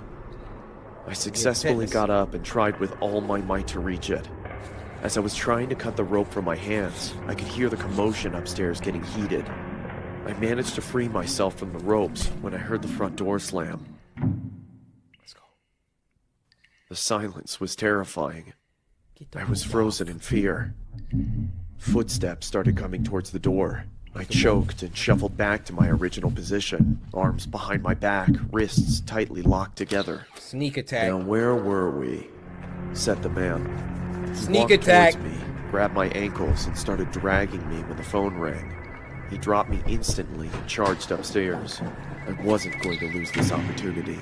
I untied my feet, grabbed the closest thing to me, and hid behind some boxes. "Now where did you go?" he said as he stampeded down the stairs. I heard him getting closer to where I was hiding. I bolted up from behind the boxes and saw him checking the bathroom. As he walked out, I struck him over the head with a pole. He stumbled and fell to the floor. I'm hitting him again! Red pooled around his head. I ran upstairs and out the front door. I stumbled my way to the closest house, screaming. A woman thankfully opened the door. She was shocked and fearful when she saw me. The police were called and I was rushed into the hospital. They're still looking for that man, even to this day.